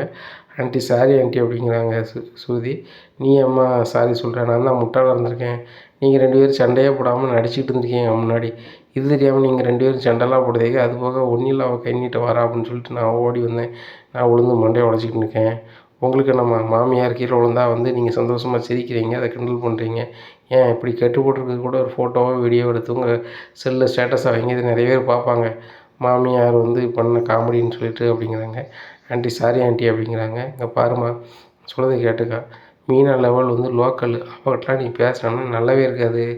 அவள் ரேஞ்சுக்கு இந்த வீட்டுக்கு வாழ வந்ததே மிகப்பெரிய விஷயம் அப்படிங்கிறாங்க. உடனே அண்ணாமலை வராங்க. இவ்வளோத்துக்குள்ளே ஆன பிறகும் நீ திருந்த மாட்டேன் விஷயா, அந்த பிள்ளைகள அக்கா தங்கச்சியாக நல்லா தான் பேசிக்கிட்டு இருக்குவா. நீ வந்து அவங்க 2 பேரும் பேசக்கூடாது வைக்க முடியாதுன்னு சொன்ன உடனே உன் முன்னாடி அவங்க பேசாத மாதிரி காட்டுதாங்க. ஆனால் உள்ளுக்குள்ளே 2 பேருமே பாசம் வச்சுருக்காங்க. அவங்க 2 பேரும் சண்டை போடணும்னு தலையில் எழுதிருக்கு. இனிமேல் தேவையில்லாமல் அவங்க 2 பேரும் பேசுறத வந்து ஏதாவது குறுக்க இது பண்ணால் நல்லா இருக்காது அப்படிங்கிறாங்க. நான் ஏங்க பண்ண போகிறேன், இனிமேல் என் வேலையை மட்டும் தான் பார்க்க போகிறேன் அப்படிங்கிறாங்க. அப்படி இருந்தால் தான் விஜயா ஒரு பிரச்சனையும் இல்லையே. அடுத்தவங்க பிரச்சனைனா நீ தலையில் தூக்கி போடாதனால தான் இவ்வளோ பிரச்சனை வருது சரியா. அவங்க சண்டை போடாமல் சண்டை போட்ட மாதிரி நடிக்க வேண்டியது வருது, சூழ்நிலை வருது. அதனால் வாயை மூடிட்டு இரு, உன் வேலையை தான் அதை மட்டும் பாரு அப்படிங்கிறாங்க. ஏங்க இனிமேல் நான் அடுத்தவங்களை பற்றியே பேச மாட்டேன் அப்படிங்கிறாங்க. பார்ப்போம் உன் புத்தியை வந்து, அதாவது பிறவி குணத்தை மட்டையை வச்சு கட்ட முடியாதும்பாங்க. அது மாதிரி உன் பிறவி குணத்தை மட்டையை வச்சு கட்ட முடியாது. அப்படி திருந்தின அப்படின்னா நல்லாயிருக்கும். அப்படி திருந்தலைன்னா நீ காலத்தால் இப்போ இருக்கக்கூடிய இளம் தலைமுறைகளால் நீ திருத்தப்படுவ. இது மட்டும்தான் உண்மை. சுத்திமா மீனா அங்கே பாருமா, 2 பேரும் விளையாட்டு சண்டை போட்டுக்கிட்டு உங்கள் மாமியாரை நம்ப வச்சு அவளையும் கீழே விழுந்து மண்ணை உடைஞ்சி போச்சு. இன்னும் வந்து விளையாட்டு சண்டை வேண்டாமா அப்படிங்கிறாங்க. சாரி மாமா நம்ம நடக்காது அப்படிங்கிறாங்க. ஆமாடி என் மண்டையை உடைக்கணும்னு நினச்சேன், ஏதோ ஒரு வகையில் இப்போ உடைச்சிட்டேன், இப்போ சந்தோஷமாடி அப்படிங்கிறாங்க. சந்தோஷமாக இருக்குது அத்தை அப்படிங்கிறாங்க. இதை கேட்டால் அண்ணாமலை சிரிக்கிறாங்க.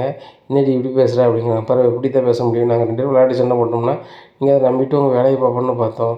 நான் கை வாங்கினோன்னே எப்படி கை வாங்கலான்னு நீங்கள் வாங்கிட்டு வந்தீங்க, நான் வந்து நகர்ந்துதான் நீங்கள் வந்துட்டீங்க. இதில் தப்பு யார் மேலும் இல்லை ஆண்டி, தவறு வந்து நீங்கள் கவனமாக வராதனால தான் அப்படிங்கிறாங்க. ஓ நீங்கள் 2 பேரும் பண்ணிவிட்டு நீ இப்படி சொல்கிறீங்களா, சுருதி பிள்ளைய கெடுத்து வச்சுருக்குது நீ தாண்டி அப்படிங்கிறேன். நான் ஏன் ஆண்டி கெடுக்க போகிறேன் அப்படிங்கிறாங்க.